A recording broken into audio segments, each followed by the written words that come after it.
Boa. Começou? Começou, estamos ao vivo. Caramba, boa noite, gente. Começando aqui, tô até tenso aqui, ó, depois de tanto tempo eu voltando, o Rafa já começou semana passada. Voltando nosso resenha aqui, minha volta, né? E hoje eu, na verdade, meio que caí de paraquedas aqui nesse assunto aqui, que é só para pessoa inteligente, e eu vim aqui só para fazer a apresentação, eu acho. Mas boa noite, Rafa, tudo bom, E aí, mano? Gui? E aí, pessoal? De boa? Opa. Todos bem-vindos aí. Hoje vamos falar de um assunto bem que Um dá assunto medo, né? importante. Não, dá medo Dá não? não, dá não. Ai. Assunto importante. Vou conseguir dormir à noite? Vai, tá Então tranquilo. tá bom. Hoje temos a honra de receber novamente aqui É, o pastor o Luciano. pastor Luciano. Boa noite, pastor. Tudo bem? Boa noite, tudo bem? E vocês? O prazer é meu estar aqui mais uma vez, estar aí com o pessoal assistindo. Uma boa noite a todos. É isso aí. E hoje nosso assunto vai ser sobre, quem acompanhou hoje lá o nosso Instagram, que a gente colocou que vai ser sobre os fim do tempo. Fim dos tempos, né? Doutrina dos últimos dias, escatologia, nós temos alguns termos aí, todos eles muito importantes para aquilo que a gente vai falar. Se você aproveitar, tiver alguma dúvida também durante o podcast, manda aí no... Tem a caixinha de pergunta, tá aberta ainda, né? Tá aberta no Instagram, pode mandar lá. Nos comentários aí do YouTube também. Sim. Se der, a gente vai... Tem bastante pergunta, mas se der, a gente lê aí. Sim, seleciona pode deixar, as estamos melhores. aqui à disposição, se precisarem. O pastor é só falou mandar. que ele tem tempo ruim, não. Vem que Pode mandar que ele responde. Manda as brabas aí. Isso aí. Então vamos começar? Bom, vamos começar. Pastor, tem um texto que diz lá em Apocalipse 1:19. Escreva, pois, as coisas que você viu, tanto as presentes como as que acontecerão. Então, eu acho que é um indício claro que Jesus está falando ali para João, no texto de Apocalipse, que Deus nos revelou o futuro. É isso, né? Na sua palavra está revelado o futuro. Claro que não é tão claro assim, não é tão óbvio, não é tão palpável como nós conseguimos enxergar o passado. Até nós conseguimos ver num paralelo com Jesus. Jesus tinha sido prometido a Israel, haviam profecias acerca do Messias. Sim. E Jesus até frustrou a expectativa de alguns, de outros, enfim, foi o que aconteceu quando Jesus veio. E da mesma forma são as profecias acerca dos últimos tempos. Pastor, como que nós começamos a estudar esse escatologia, que é até essa palavra difícil, né? O estudo dos fins dos tempos. Por que é tão importante estudar isso? Bem, vamos lá. A primeira coisa, em Apocalipse mesmo, aí no capítulo 1, ele fala: bem-aventurado aquele que lê, que ouve as profecias desse livro. Então, a própria Bíblia diz que isso é importante, né? E o Apocalipse em si, o livro do Apocalipse, ele traz esperança. As pessoas ficam um pouco receosas com a revelação, com o conteúdo, porque inclusive se usa até de maneira equivocada a palavra, isso daí é uma revelação apocalíptica, né? Nós estamos vivendo tempos apocalípticos, sempre se referindo a algo ruim, destruição. Por quê?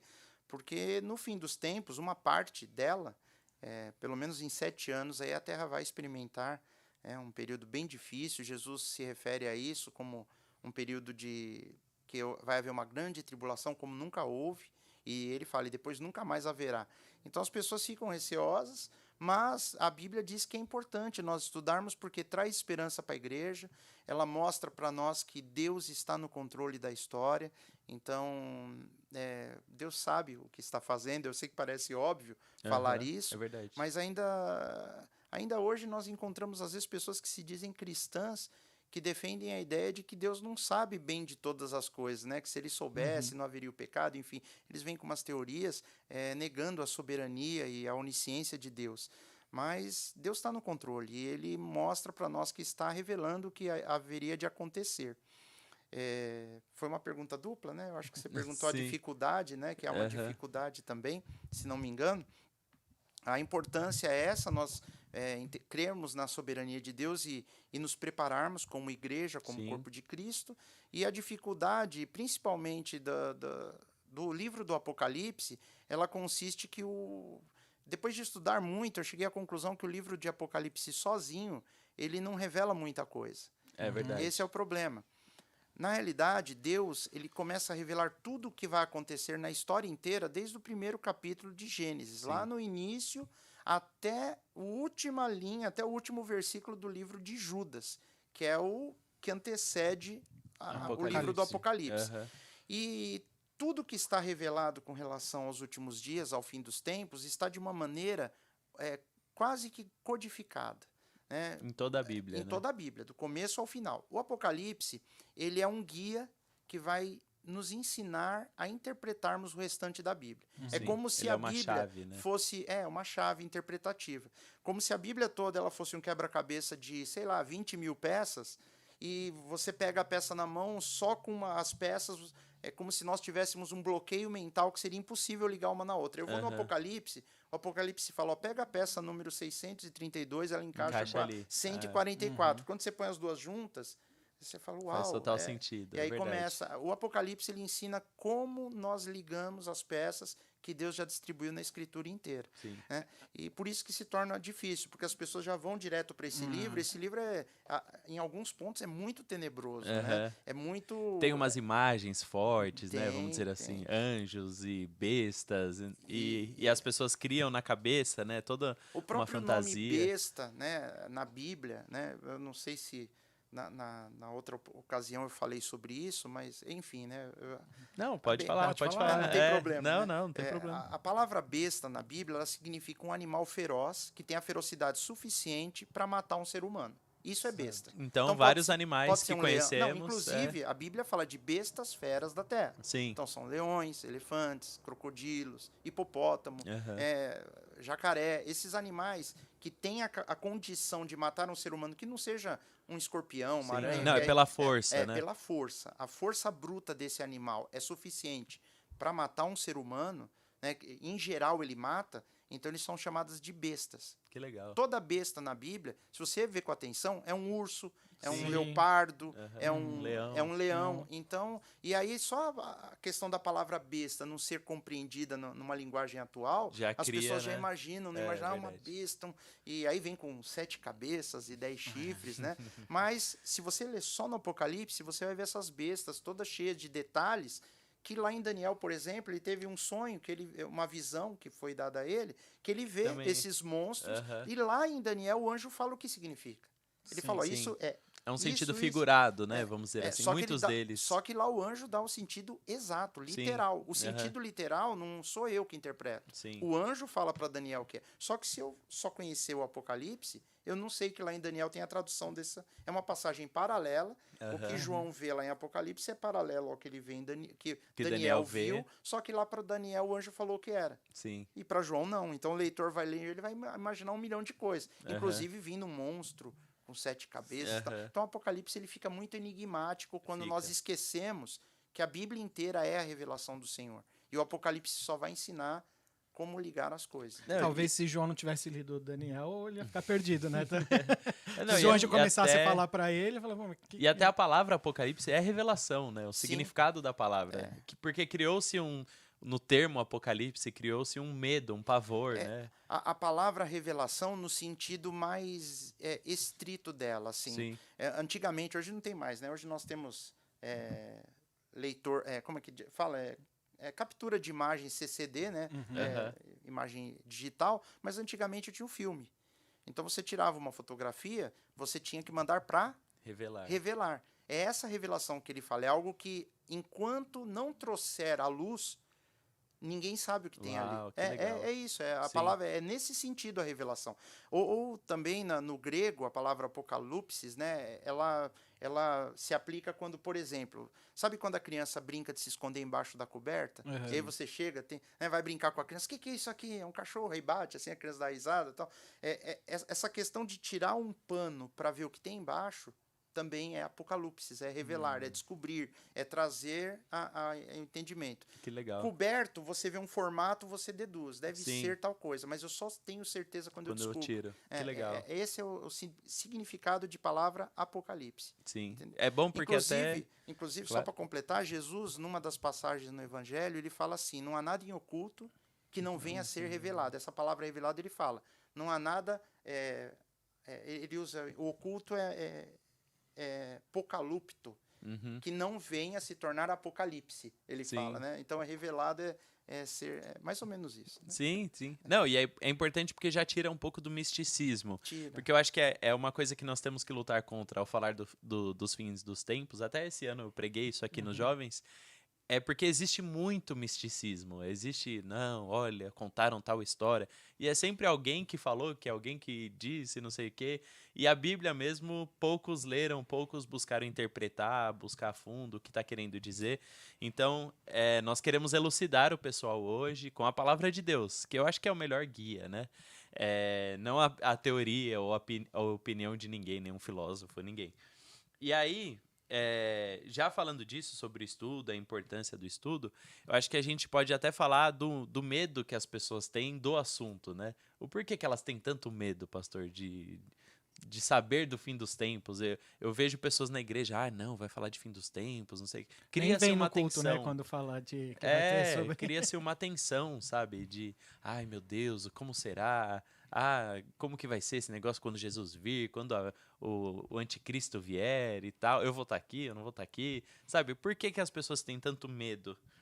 Aí vai ser uma opinião minha, né? Sim, sim. Eu acredito que o que faz a pessoa temer pela revelação que o livro do Apocalipse e a Bíblia traz, em primeiro lugar, é uma insegurança espiritual que muitos deles podem ter. É uma dedução, né? Sim, sim. Eu acredito que... Eu já conversei com pessoas que tinham medo, eu fui conversar e você percebe que a pessoa, mas eu não sei como é que eu tô, como é que eu não estou, se acontecer agora, eu não sei se eu fico, se eu vou, eu não sei se a mão do Senhor vai pesar sobre a minha vida. Então, é meio que uma insegurança, né, da pessoa, às vezes...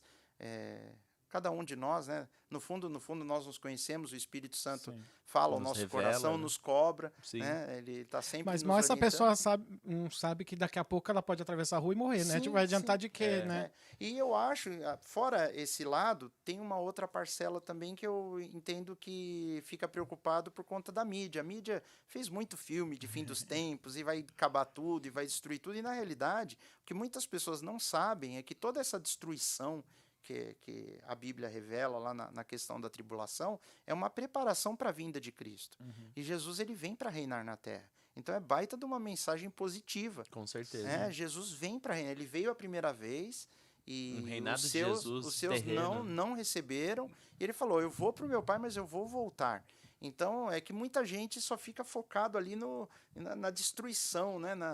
No cataclisma que a Terra vai sofrer, né? E esquece que tudo isso vem porque a humanidade não creu em Deus, se desviou da palavra, porque Israel, como nação, negou o Cristo, o Messias, que foi enviado para eles, e de uma forma ou de outra vai haver uma pressão sobre a terra para que Jesus volte para reinar. E o reino dele é de 1000 anos. Então, tem gente que acha que é o fim do mundo. Não. O Apocalipse não fala do fim do mundo. O Apocalipse fala do início do reino eterno. Sim, então, na realidade, essa realidade que nós conhecemos hoje, esse mundo que nós estamos aqui, com essa tecnologia, ele vai acabar uma hora. Ele vai acabar, mas para dar início a algo muito melhor. Só a vinda de Cristo nesse planeta...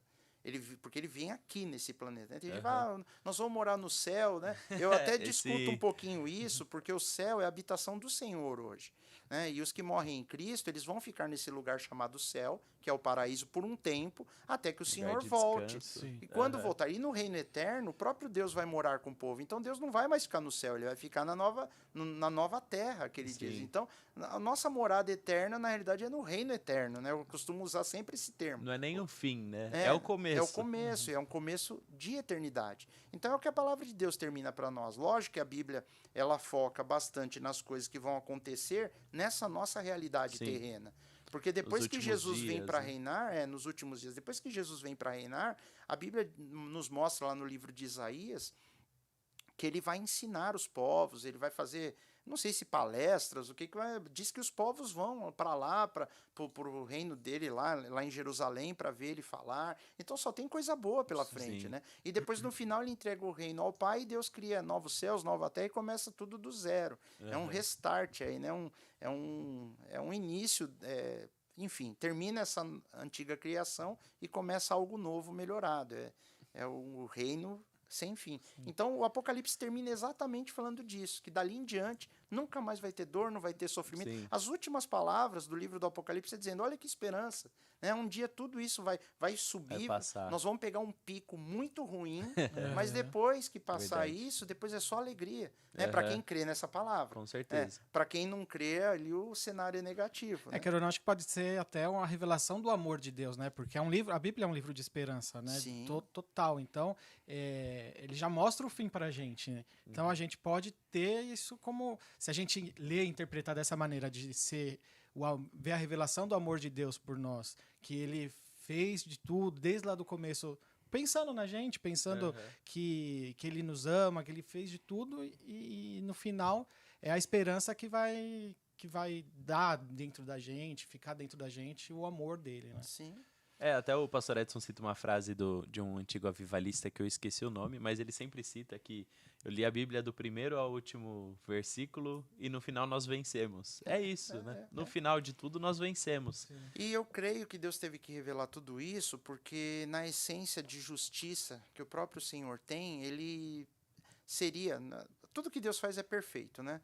Mas eu entendo que talvez nós teríamos até um fundo de razão em protestar e falar, poxa, não que ele tenha que falar alguma coisa, mas chega no final, cai fogo do céu e detona com tudo, e você fala, poxa, nós nem sabíamos disso, né?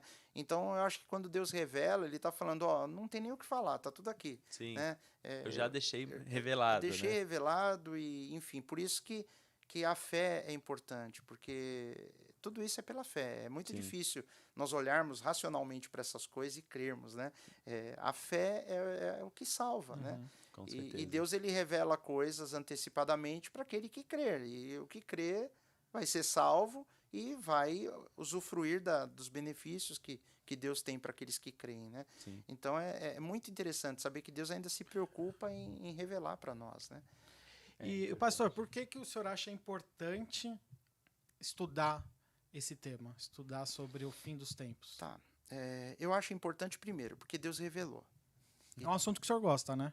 Eu, particularmente, eu gosto e... Não, então reformula a pergunta. Não, por que o senhor acha que é importante a gente... Eu gosto, é um assunto que me chama a atenção. Te despertou, né? Despertou a atenção antes mesmo no início da minha caminhada cristã, quando eu comecei... No meu processo de conversão, quando eu comecei a reunir com pessoas para explicar a Bíblia para elas, né, isso foi algo que mexeu comigo. Eu estava com pessoas e as pessoas começaram a me perguntar. E eu fui ver na Bíblia, fui procurar respostas, procurar literatura, procurar coisas na internet, e eu vi que é um tema fascinante, é um tema que quando você começa a entender os links que Deus fez na Bíblia e todas as conexões que tem entre todos os versículos dela inteiro, é algo fascinante. E talvez se eu não estivesse estudando o fim dos tempos, eu não ia perceber essa forma como Deus revela, espalhando todas as informações, mas todas elas estão linkadas. Né? Então eu acho fascinante, eu acho um assunto empolgante.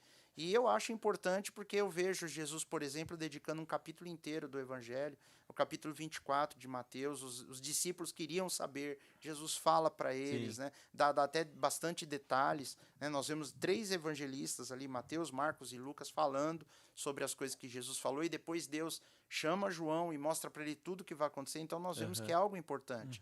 Né? Talvez nenhum outro assunto da Bíblia tenha tanta ênfase a ponto de Deus dedicar um livro inteiro só para falar daquilo, né?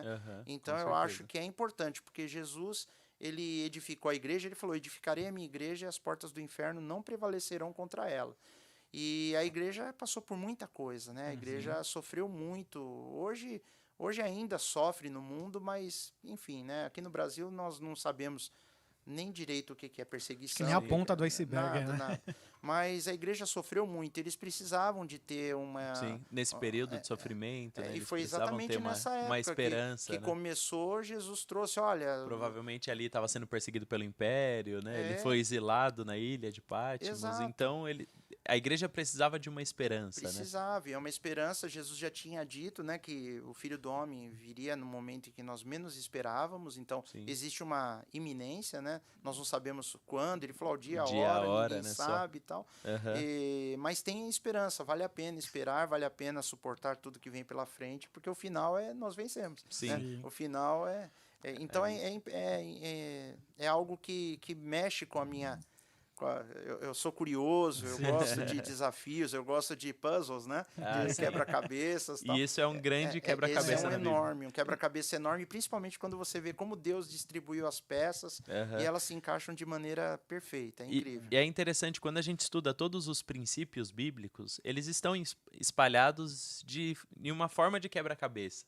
E é legal que muitos deles, por exemplo, Jesus resolveu.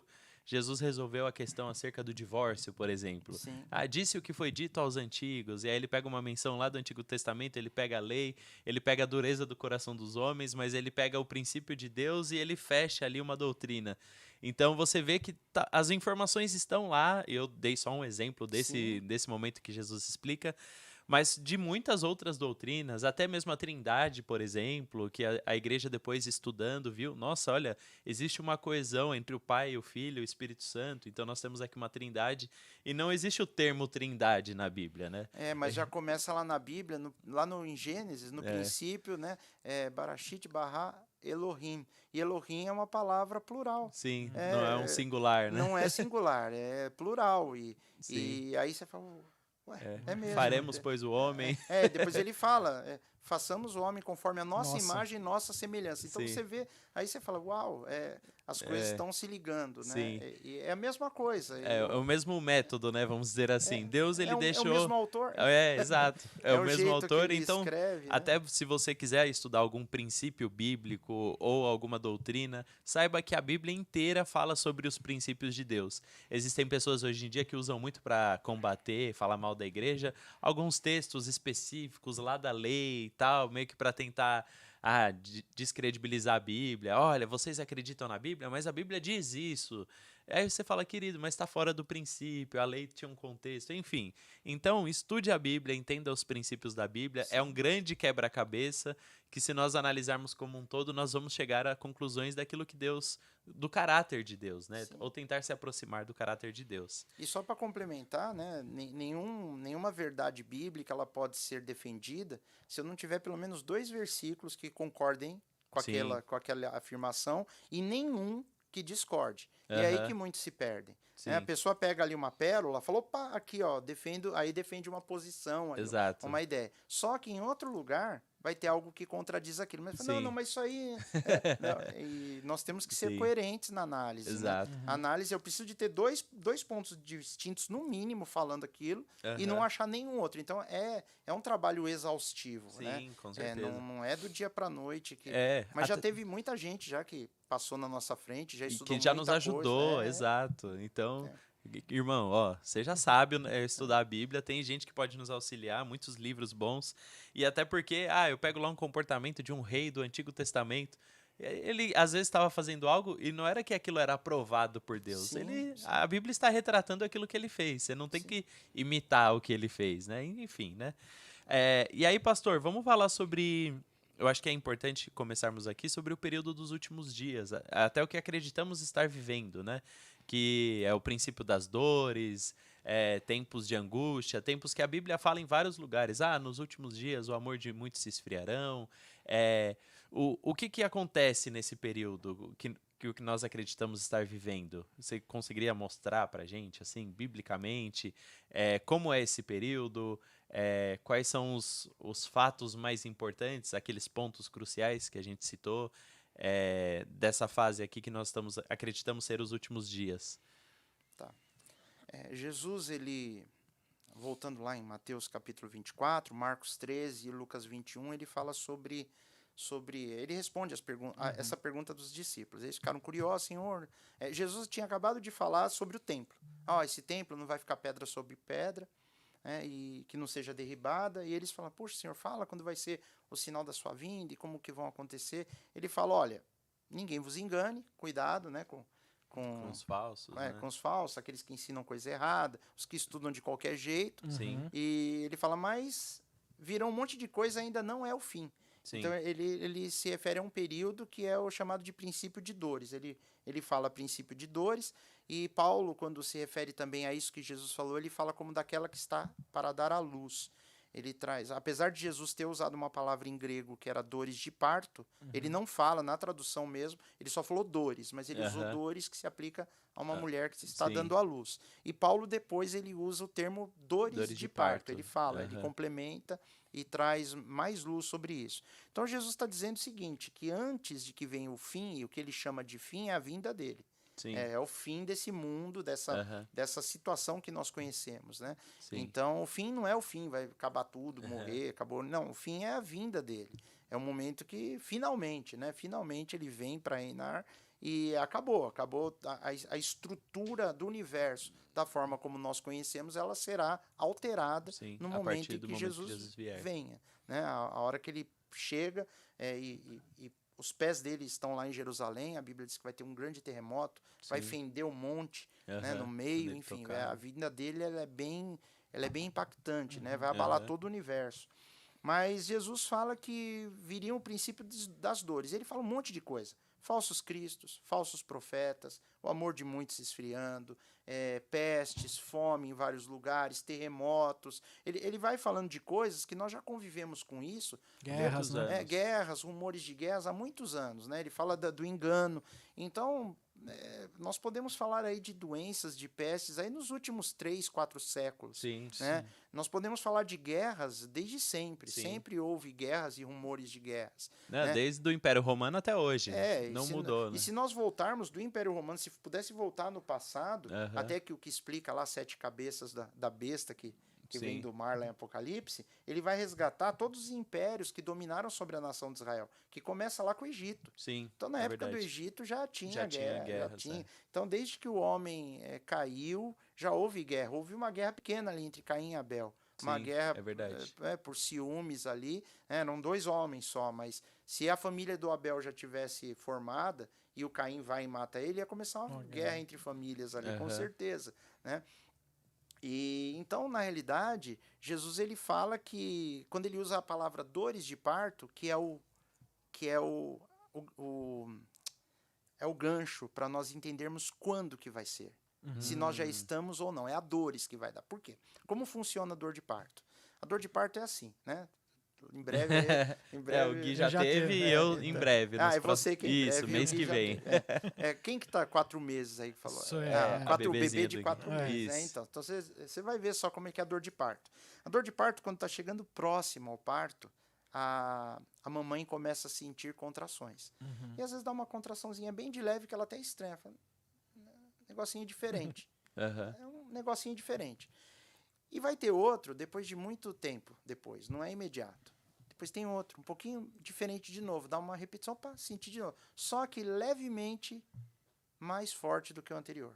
Ou menos fraco, vamos colocar assim. O que vai acontecendo com a dor de parto? E quando a Bíblia usa uma palavra, ela usa para nós irmos à exaustão do significado dela. Sim. O que acontece com a dor de parto? Cada vez a contração é um pouquinho mais forte, e cada vez demora menos para vir a próxima. O intervalo, vamos dizer assim. O intervalo menor com uma intensidade maior. Até que vai aumentando, e chega uma hora que na hora do parto, a dor não para mais. Sim. Ela é constante, como se fosse uma linha, né, que ela vai pulsando, dor, para. Aí vai ficando mais rápido, vai ficando até uma hora que dá um pico de dor e não para mais. E a mulher não aguenta mais. A mulher não aguenta, tanto que aí nasce a criança. Então, Jesus ele usa essa palavra respondendo a pergunta deles, quando será a sua vinda? E ele fala, isso ainda não é o fim, mas são o princípio das dores. Então, é o princípio, nós estamos no princípio das dores. Esse princípio, quando que eu vou saber que nós estamos perto do final? Quando não parar mais. Sim. Quando tiver terremoto todo dia, quando a peste no mundo inteiro, quando guerra estiver estourando em tudo quanto é lugar simultaneamente. Porque vem uma guerra, Ucrânia, Rússia, não sei acontece um grande movimento, depois acaba, vem outro, se esfria, né? Mas... atentado terrorista acontece. Mas a guerra da Rússia está demorando. Tá demorando, mas são alguns meses. Sim. Né? Sim. Nós tivemos guerras a guerra de mundial, anos. Foram alguns anos. E morreram milhões de pessoas. Né? Então, nós tivemos guerras piores no passado, que, inclusive naquela época muitos cristãos acreditariam que era o fim. Sim. Com certeza, foi muito pior, né? Primeira Guerra Mundial, para quem viveu. Foi terrível aquilo, né? Então, não quero amenizar, mas a tendência de como vai estar o final, próximo à vida dele, cada vez o mundo vai estar mais caótico, as coisas vão estar se acumulando. Você mal se livra de uma coisa, já vem outra na sequência. Mal resolve um problema, quer dizer, a humanidade não consegue mais respirar. E vai começar a morrer a esperança, vai começar a morrer o amor, tudo junto. Foi o que Jesus falou. Então nós começamos a olhar para o que está acontecendo, mas entendendo que isso vai ter que ir se escalonando. Até um momento que, como uma dor de parto, aí vem o momento da tribulação, que é o que Jesus usa esse termo. Aí quando começar as dores mesmo, é que entraria na tribulação. Não, é o princípio das dores. A tribulação... Quando chegar nesse ponto... A tribulação auge. já seria o momento já revelado, que é o que eles querem saber, porque a tribulação em si são só 7 anos. Sim. Né? E esse período de 7 anos engloba terminando com a vinda dele. Então, quando começa a tribulação, nós temos, assim, meio que unânime para quem estuda, que a tribulação ela inicia com o início ali do anticristo já aparecendo no mundo, fazendo algumas coisas, um tratado de paz entre a nação de Israel e as nações inimigas, e provavelmente o início dos sacrifícios no templo, porque isso está previsto, que vai ser reconstruído, o que nós vamos chamar de terceiro templo, que está lá revelado no livro de Ezequiel, com detalhes, e depois em Apocalipse João também, um anjo dá uma cana para ele medir o templo lá ao lado de fora. Então, quando nós virmos essas coisas juntas, os judeus voltando a sacrificar no templo, isso daí nós já estamos no início da tribulação. Esse já é o período que começou. Por quê? Porque no meio da tribulação vem a abominação desoladora, que é o anticristo, impedindo que eles continuem sacrificando no templo. Então a gente já está no meio da tribulação. Né? E a vinda de Jesus em 7 anos, né, de 2000 anos atrás, 7 anos é um piscar de olhos dentro. Com certeza, dentro de tanto tempo que a gente já vive, né, como sociedade. Então eu acredito que a grande tribulação é o final da dor de parto. É o final. Né? A gente poderia até dizer, o que acontece no fim do parto? A criança nasce, Jesus volta. Isso que inclusive, quando Jesus vem, está acontecendo ali a Batalha do Armagedon. Né, que é um exército de 200 milhões de homens que vem ali da região da Ásia, provavelmente da China, vem ali para atacar Israel e junto com as outras nações inimigas. Então, a vinda de Jesus é com a maior guerra que o mundo experimentou. Né? Depois tem uma outra guerra no final do milênio, mas a gente vai chegar lá, né? Mas essa vai ser a pior que nós vamos ter visto até então. Né? E o nome tribulação é levado ao pé da letra mesmo, pastor? É porque vai ser um caos mesmo?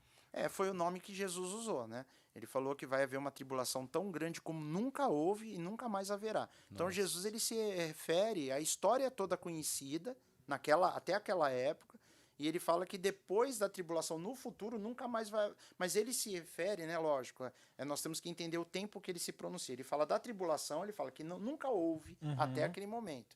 Então Jesus está falando, a tribulação vai ser um período. Tribulação é o quê? Luta, dificuldade, né? Mas Jesus ele usa ele coloca desse jeito, ele fala, nunca houve antes dela algo tão terrível. Então tudo que nós já vimos que a história nos conta, esquece. Fichinha. Fichinha, é pequeno. Então hoje, eu olho para as escrituras e olho o que nós vivemos hoje, poxa, nós estamos aqui dentro de uma sala. Nós estamos transmitindo, no fim de semana, vai para um lugar, vai para outro, viajamos, pegamos aviões, enfim. O mundo parece que ainda está... Temos uma boa vida, vamos dizer assim. Estamos bem longe do que vai acontecer imediatamente antes do que Jesus. Mas longe eu digo no sentido do cenário. Né? Essas coisas podem virar... a gente viu até mesmo por conta da pandemia, por exemplo. Virou do dia para noite. Do dia para noite. E o mundo mudou. Em questão de 2, 3 meses, né? Quando descobriram o vírus na China, acho que foi no final de 2019, né? Sim. Março de 2020. Mas foi 1 ano e meio, mais ou menos. Né? Março de 2020 o mundo estava diferente. Então, praticamente fechado. Então pode acontecer isso, assim. Mas alguém fala, mas aí o Covid não é um sinal do fim dos tempos. Não, nós tivemos a peste negra na Europa. Peste negra, que foi terrível.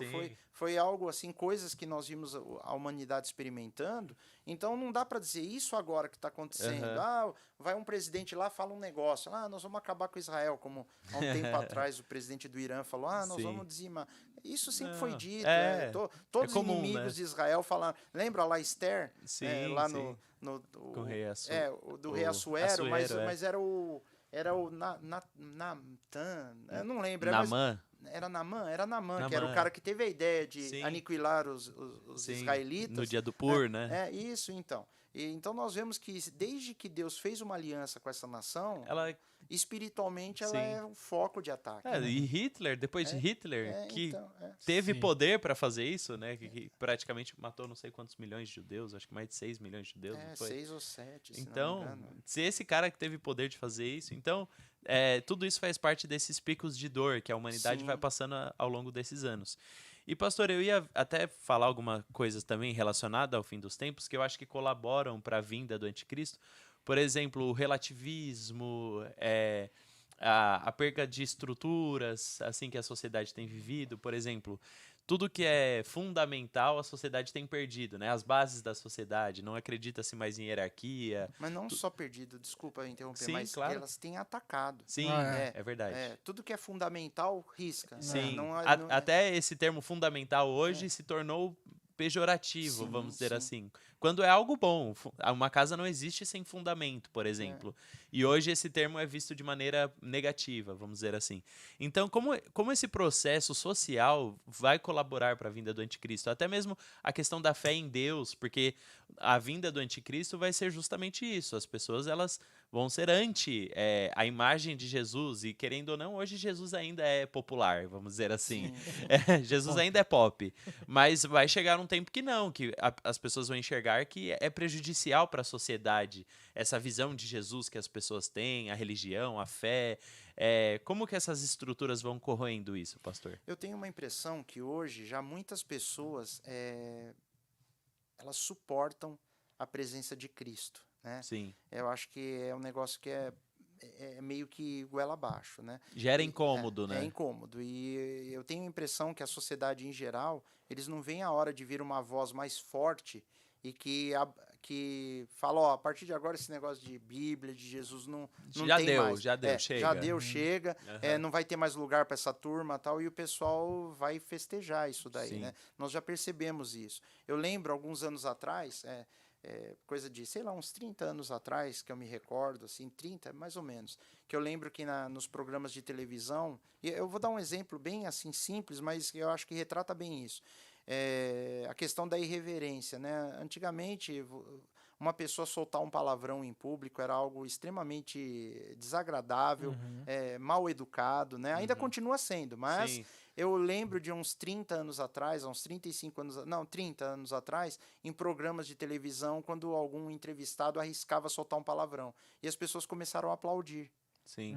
Isso me chamava muita atenção naquela época. Apesar de eu ainda não ser crente, começou a me chamar a atenção, porque mesmo eu ainda não andando com o Senhor, não conhecendo os fundamentos da palavra, é uma questão de educação, né? Na televisão, alguém soltar um palavrão assim, né? Tanto que tem o bip, né? Sim.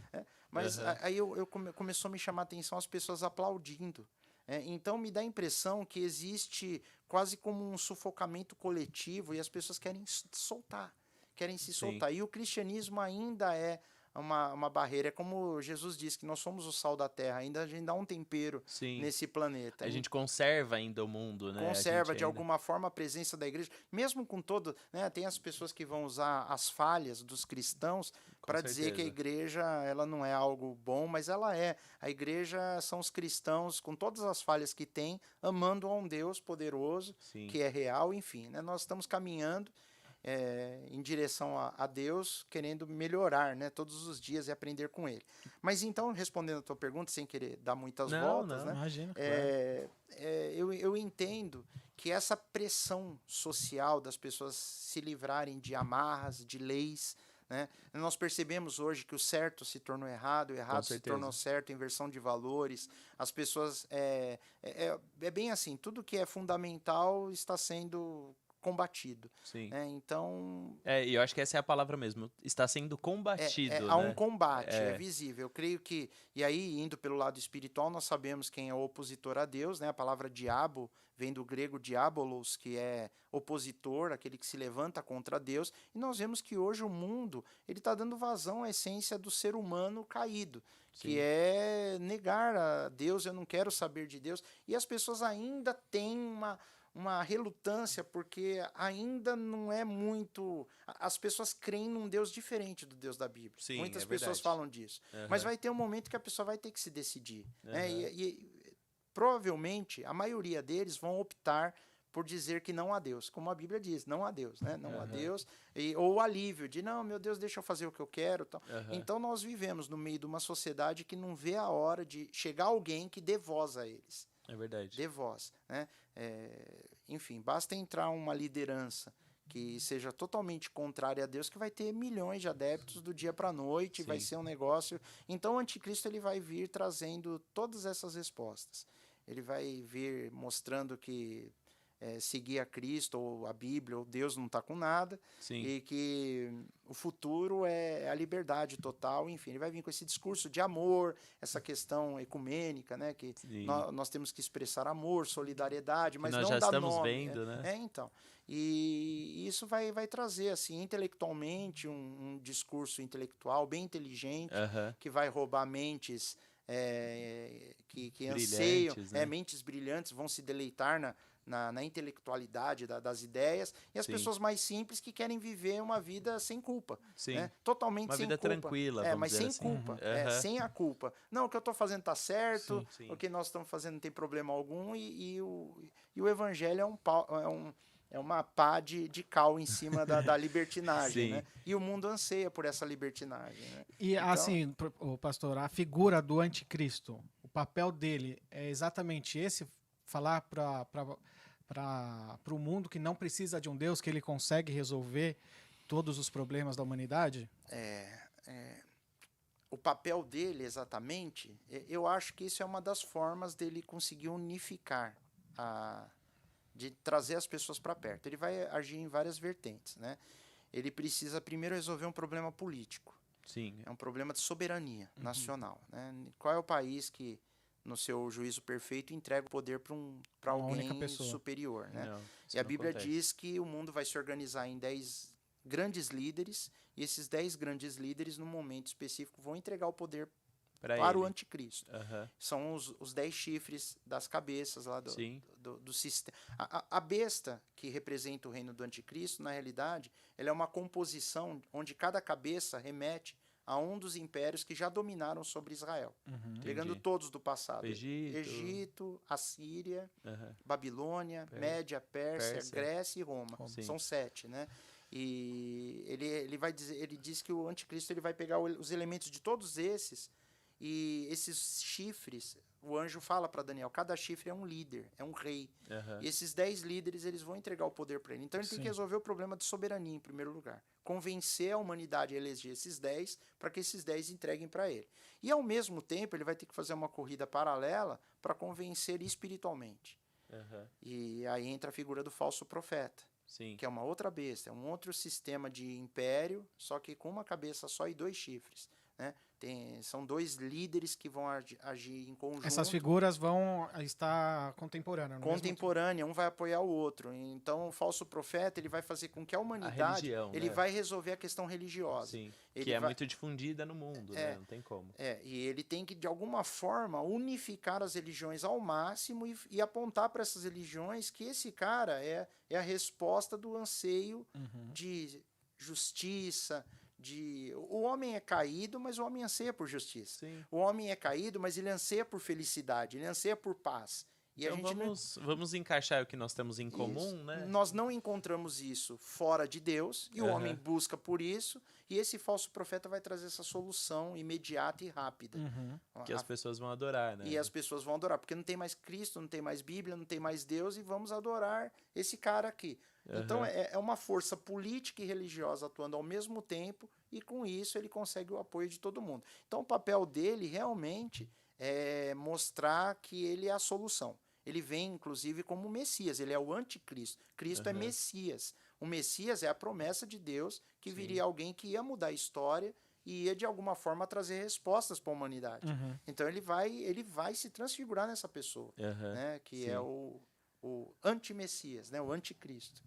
E é até importante entender isso, porque A gente tenta ver o cenário atual, político, religioso, do mundo e tal, e a gente vê que tudo está em convergência mesmo. Tudo aponta para isso. Nós vemos até, por exemplo, dentro do cristianismo, pessoas tirando alguns fundamentos bíblicos para se apoiar no amor, por exemplo.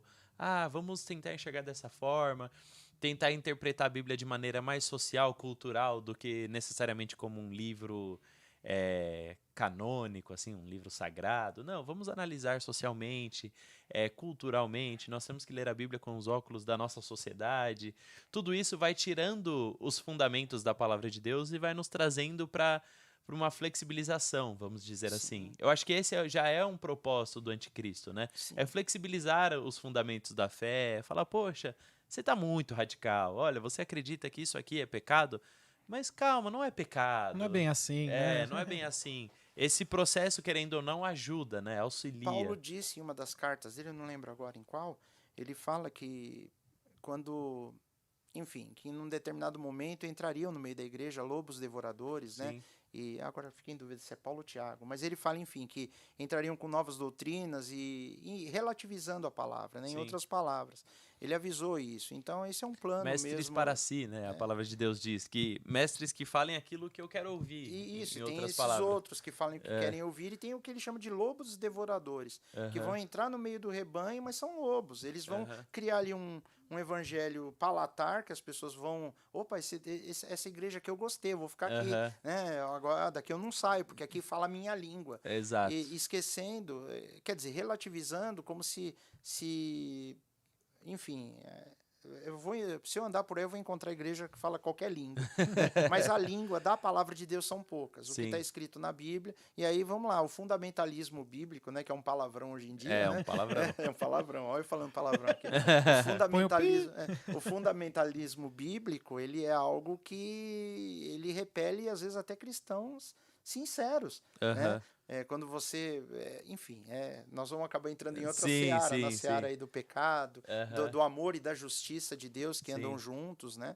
E, enfim, é isso aí. Não, mas é só importante falar esse tipo de coisa pro pessoal, porque são esses tipos de pessoa que muitas vezes eles escutam, são essas referências que às vezes temos na mídia, de pastores famosos. Você quer ver um exemplo bem claro? Vamos supor que alguém vai relativizar a questão do roubo, né? Não roubarás, né? E Jesus fala, Paulo fala de ladrões, enfim, não vamos nem no Antigo Testamento, vamos no Novo, de roubar, né? Mas tem que perdoar. Beleza, perdoar, mas quem roubou tem código penal, é crime, tem que pagar, tal. Mas tá, Deus é amor, ele é amor, tá? Sim. Só que ele me roubou e eu perdi patrimônio. Então, para mim, Deus não é amor. Sim. Eu que fui a vítima, né? Matou. Tá, quem morreu, Deus não foi amor para aquela pessoa. Né? Só foi amor pro cara que cometeu. É só amor só para quem comete. Entendeu? Então, é muito raso, os argumentos deles são muito rasos. Mas não tem diálogo também. Você vai falar, a pessoa já te xinga. Enfim, fundamentalista. Você é um fundamentalista, você é um retrógrado. Exato. É um conservador. Daqui a pouco fala que é de extrema, né? Destra. Te joga para um jeito extremo. Diferente, extrema destra, diferente de... Extrema exatamente. Ou extrema canhota. É isso aí. Quando, na verdade, você não está tentando partir para partido político, nada disso. Você está vendo as questões base da Bíblia, né? Como nós falamos, a Bíblia tem um princípio. E a Bíblia está virando discurso de ódio. Sim, também. Quando eu falo dos fundamentalismos da palavra, eu acabo sendo taxado com discurso de ódio. Sim. Se não tomar cuidado... Não, hoje é isso. Se você falar, a Bíblia diz que tal prática de vida é pecaminosa. Você é fundamentalista, você é um discurso de ódio, você te xinga, te ofende, como se você estivesse cometendo um crime. E você só está falando o que a Bíblia diz. Só citando. É o que nós estamos fazendo aqui, o que a Bíblia diz. E aí, dentro disso, pastor, dentro de todo esse processo que o mundo vai vivendo e tal, nós chegamos para a vinda do anticristo. Vamos falar aqui sobre, mais especificamente, sobre o período da grande tribulação, porque nós já falamos muito aqui do que antevém, né, do que nós estamos vivendo. Acreditamos ser o período das dores, que vai se intensificar, que vai chegar um momento de profunda angústia na humanidade, na sociedade. E aí vem a grande tribulação, vamos dizer assim. Qual será a forma como o anticristo vai assumir? Isso você já explicou algumas coisas, mas assim, como será o governo? De que maneira nós vamos enxergar essa grande liderança? o que ele trará de bom para o mundo, porque ele não conquistaria o coração das pessoas se não fosse bom. Sim, sim. De que maneira ele vai conquistar o coração das pessoas e como será esse período de 7 anos? Vamos tentar destrinchar melhor como que vai acontecer E esses só 7 anos. complementando, a imagem do anticristo ele vai surgir imediatamente no começo da grande tribulação, ou a imagem dele pode ser que... Primeiro, quando nós falamos grande tribulação, alguns teólogos eles dividem os 7 anos de tribulação, 3 anos e meio como só tribulação e a segunda parte como grande tribulação, né? Sim. E tem outras pessoas que entendem que a tribulação em si ela já é grande tribulação. Então, nós temos que só definir o seguinte: esses 7 anos, vamos chamar de tribulação ou grande tribulação os 7 anos. Tá. Né? Não estou fazendo distinção de Ok. fases, né? Tá bom. Então, o anticristo, a tribulação está ligada ao aparecimento dele, Tá. ao surgimento dele, mas não tem uma data específica. Nós só conseguimos identificar a tribulação na metade dela. Porque na metade dela é quando o anticristo vai Faz fazer... o ato, né? Ele vai, além dele impedir que os judeus continuem a sacrificar no templo, ele vai se revelar como um enganador. Porque no começo da tribulação ele faz uma aliança com o povo de Israel. Israel vai acreditar que ele é o Messias, porque vai tudo casar.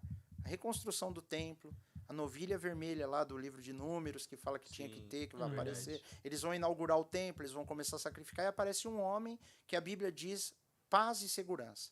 Então fala, quando ouvirdes, a paz e segurança virá repentina destruição. Ele está se referindo ao início da tribulação. Parece que essa palavra paz e segurança é o momento que o mundo vai falar, finalmente. Então eu acho que é isso que o anticristo traz. Eu acho, porque ele não liga diretamente ao anticristo, mas estudando as peças, na hora que ele aparece, Israel passa a ter de novo um templo, passa a ter de novo, volta os sacrifícios. Né? Então quer dizer, Israel volta. Provavelmente eles vão ficar olhando aquele cara. De repente ele senta e faz com que haja um tratado de paz definitivo. É o Messias, é o Cristo, né? E até muitos teóricos dizem que é a falsa paz, né, que vai oferecer ao mundo, né? É uma falsa paz, porque a própria Bíblia diz, quando ouvir disser a paz e segurança, vai vir uma repentina destruição. Então é uma falsa paz, mas o mundo vai celebrar. Então nós vemos que o anticristo ele vai trazer algumas soluções. Uma delas é paz mundial. Ele vai conseguir finalmente, pelo menos ainda que seja uma semana, mas o mundo vai acreditar que finalmente entrou num processo de paz. Né? Eu acredito que sejam alguns anos, até chegar aos 3 anos e meio ali, ele se revelar quem ele é de verdade. Não, e até se você analisar, a mídia, a sociedade, quando a mídia resolve, a sociedade, todos engajados por um propósito, e se a ideia for vender, poxa, estamos vivendo um período de paz, as pessoas vão receber isso todos os dias, nos jornais, nas mídias sociais. Se cobre o que não é interessante, Exato. se revela o que é importante e acabou. Como já acontece hoje. Então, é muito fácil nós termos esse discurso de que, olha, esse líder vai cativar a opinião pública, a mídia. Enquanto isso, eu tenho o falso profeta trabalhando arduamente para convencer os religiosos. Sim. Porque é uma nata só que é política. Sim, é verdade. O resto, e né? a nata política você resolve através de mecanismos políticos, né? Interesses, toma né? lá, dá cá, tal. Basta um bambambam lá em cima, falar, ó, esse cara. Todo mundo que está embaixo ali, né? Um reitor de uma faculdade. A ideia se espalha, né? A ideia se espalha e eles impõem, né? São formadores de opinião. Na política é mais fácil. Mas no meio religioso, tratar com pessoas mais simples de entendimento, enfim, pessoas totalmente desconectadas do que está acontecendo nas estruturas aí, políticas, elas vão ter que ser por outro caminho. Então o falso profeta vai estar convencendo. Olha, o caminho do encanto mesmo. O caminho do encanto, e para algumas religiões ele vai aparecer como, né? Para um é o Avatar esperado, o outro é o Maitreya, para o outro é o... tem vários nomes. Cada religião espera uma figura messiânica. E ele vai se personificar em cada uma delas. Ele vai se personificar em todas, e esse falso profeta vai mostrar para essas pessoas que ele é a chave, né? Ele é o Krishna, ele é o Buda, ele é não sei quem, ele é o Cristo, né, para os judeus. Enfim, então é um trabalho mesmo de promover a imagem desse homem. Junto com isso ainda tem um lado sobrenatural, que fala que o falso profeta consegue fazer descer fogo do céu, fazer maravilhas. Então a gente ainda tem algo sobrenatural para convencer que o que ele está falando, e ele dá poder inclusive para o anticristo. O falso profeta consegue dar poder para ele fazer algumas coisas também. Então, olha só que cenário que nós temos.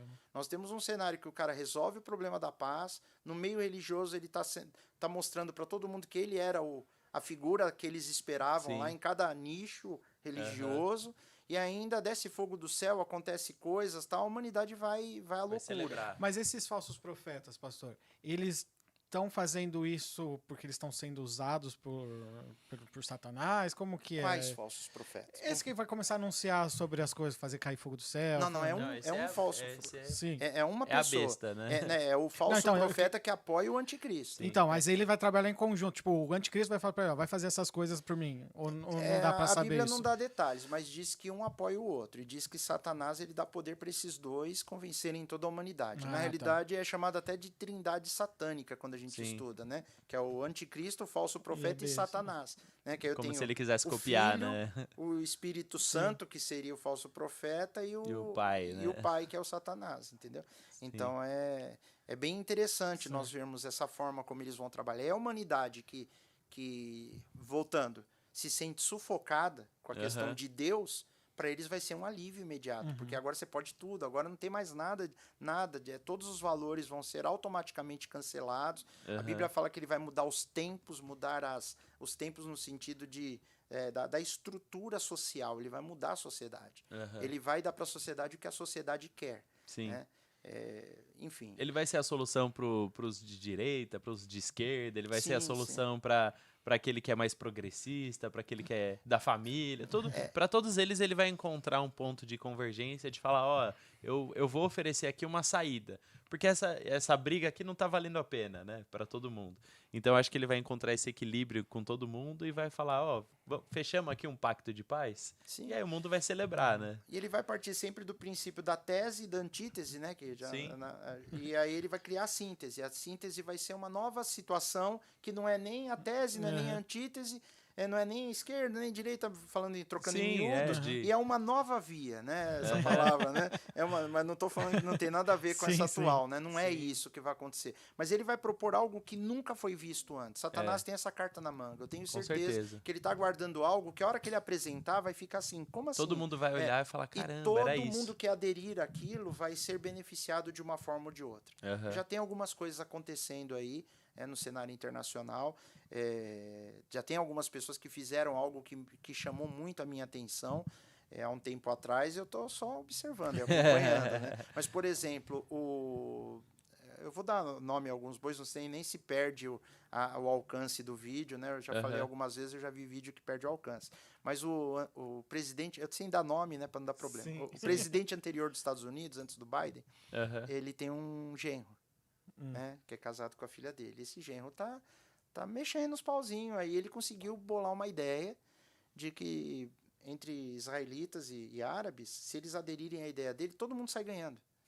É vantajoso. Ele sai ganhando muito dinheiro. Sim. Os caras estão tudo com olho desse tamanho. Então, é algo mais ou menos assim. Entendeu? São soluções. São soluções que traz, num primeiro momento, benefício a todo mundo, todos saem ganhando, e é irrecusável. Então vale a pena, dependendo do acordo que for feito, sentar, apertar as mãos, falar, vamos parar de brigar, que agora é bom para todo mundo. Sim, entendeu? Com certeza. Então é algo assim que vem pela frente, algo desse tipo. Né? E aí dentro das teorias, pastor, que a gente tem sobre esse período tribulacionista, nós temos 3 linhas teológicas, né, que as pessoas colocam: pré-tribulacionistas.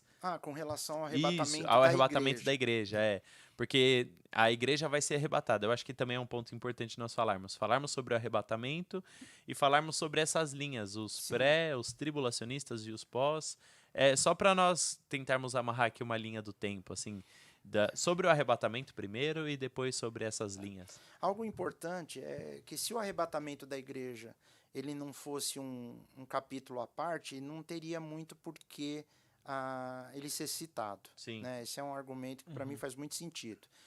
Muitas pessoas falam, não, a vinda de Jesus e o arrebatamento é uma coisa só, é tudo ao mesmo tempo, é concomitante e tal.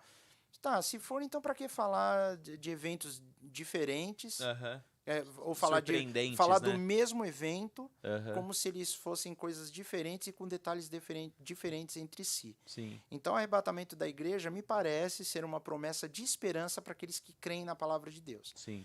E levando em conta algumas coisas que eu vejo no Antigo Testamento, e Jesus ele se refere à tribulação, mas Deus ele fala várias vezes no Antigo Testamento sobre o dia do Senhor, o dia da tribulação da casa de Jacó, o dia da angústia de Jacó. Ele se refere várias vezes que Israel, vamos olhar do passado. Sim. Antes de Jesus, Deus várias vezes falou que Israel ia cometer algo terrível e que por conta disso eles iam passar por uma grande tribulação. Só que com outras palavras. Depois que Jesus foi morto na cruz, nós entendemos o porquê, né? A tribulação é uma forma de vir sobre a nação de Israel aquilo que Deus disse, que seria a angústia da casa de Jacó por terem rejeitado o Cristo. Messias, né? Nós vemos também lá em Daniel que tem a revelação das semanas, né, das 70 semanas de anos. Ele faz um monte de cálculo que ia ser reconstruído o templo, as coisas iam acontecer, e a conta toda lá no passado fecha com 69 semanas, entendendo que cada semana são 7 anos. Né? Então faltaram 7 anos. Esses 7 anos têm que se cumprir em algum lugar no futuro. E lá para Daniel, Deus fala que seria sobre o povo escolhido, né? E na cidade santa. Então, em Jerusalém, ele está falando de Israel. Então, fica meio controverso. Mas eu vou falar o que se ensina por aí. Eu já acabei mostrando algumas coisas, que da forma que eu enxergo o arrebatamento e a vinda de Jesus são coisas, apesar de estarem conectadas, não são o mesmo evento. Sim. Eu vejo que existe uma necessidade de Israel passar por essa tribulação de 7 anos. A Bíblia fala muito sobre essa necessidade de Israel passar.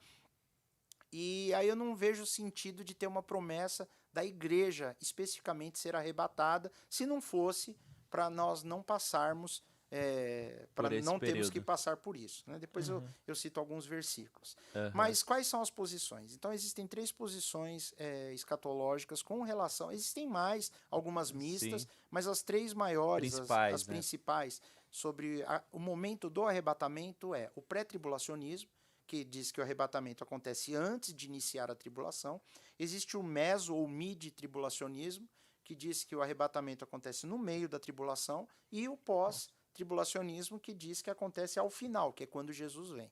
Então, que é um evento único. É um evento único, a vinda dele e o arrebatamento. Na realidade, se eles forem levar ainda assim... o arrebatamento tem que ser milésimos de segundo antes da vinda dele, porque sim, senão não é ao mesmo tempo. Não tem um momento, né?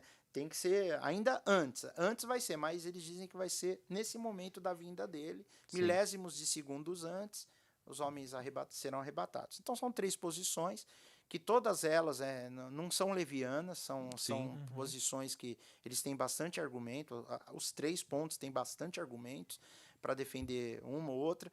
E antes de esgotar o que eu quero falar, eu cheguei à conclusão que o momento exato do arrebatamento não é o mais importante. Sim. Né? Nós, como Igreja de Cristo, nós temos que estar preparados com o nosso coração para a vinda do Senhor. Porque, como você falou, eu posso estar saindo aqui agora e acontecer algo comigo no caminho, e eu vou me encontrar com Jesus agora. Então, para mim... Já é a prestação de conta, eu não vou passar pelo arrebatamento. Sim. Eu já fui antes, né? Então, eu tenho que estar preparado como igreja em qualquer momento, né? Não vou ficar definindo Até tem parábolas de Jesus sobre estar preparado, então, né? E Jesus, muito bom você ter puxado isso, porque o próprio Senhor Jesus e Paulo, também em outras cartas, ele fala sobre a questão da iminência. Sim. Que olha, estáis apercebidos, porque virá sobre vós como um ladrão, enfim, não sabe a hora, tal. E ele está se referindo à questão da igreja estar preparada. Né? Não é uma questão da vinda de Jesus. E aí, vamos olhar os 3 momentos antes da tribulação.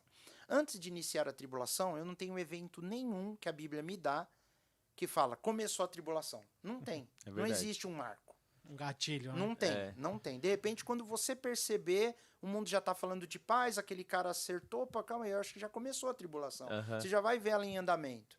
Né? Então não existe um dia, uma hora, um momento exato, não tem como. É muito nebuloso o início da tribulação.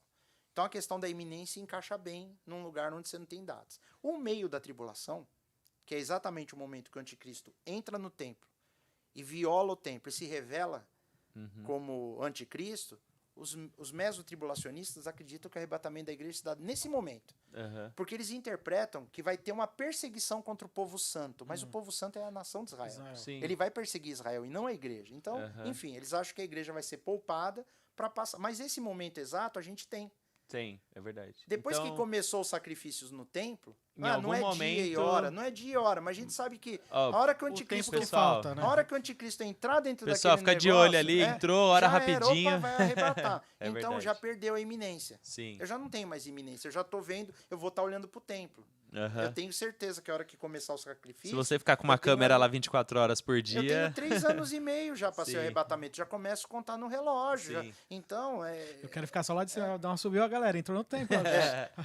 no final, o final é mais óbvio ainda, porque o final se dá exatamente No no momento da auge guerra. da Batalha do Armagedon. Quando todas as nações cercarem Jerusalém para atacar Jerusalém ali, Sim. naquele momento Jesus vem. Jesus vem com poder e grande glória, todo olho verá, todo joelho se dobrar. Aquele momento vai ser tremendo, vai tremer Sim. os céus e a terra. Então é um outro evento que não tem iminência nisso. Você já está vendo o negócio acontecer Sim. e a vinda dele, não sei o dia e a hora, mas, poxa, eu estou vendo tudo acontecer, dá tempo de eu ir mudando. Mas a palavra mostra muito sobre essa questão de nós estarmos como um ladrão. Sim. O ladrão na noite vem sem aviso. Aham. Você não tem a menor ideia de quando vem. É um A argumento. parábola das virgens, né? É um Que argumento estarem fraco. preparadas.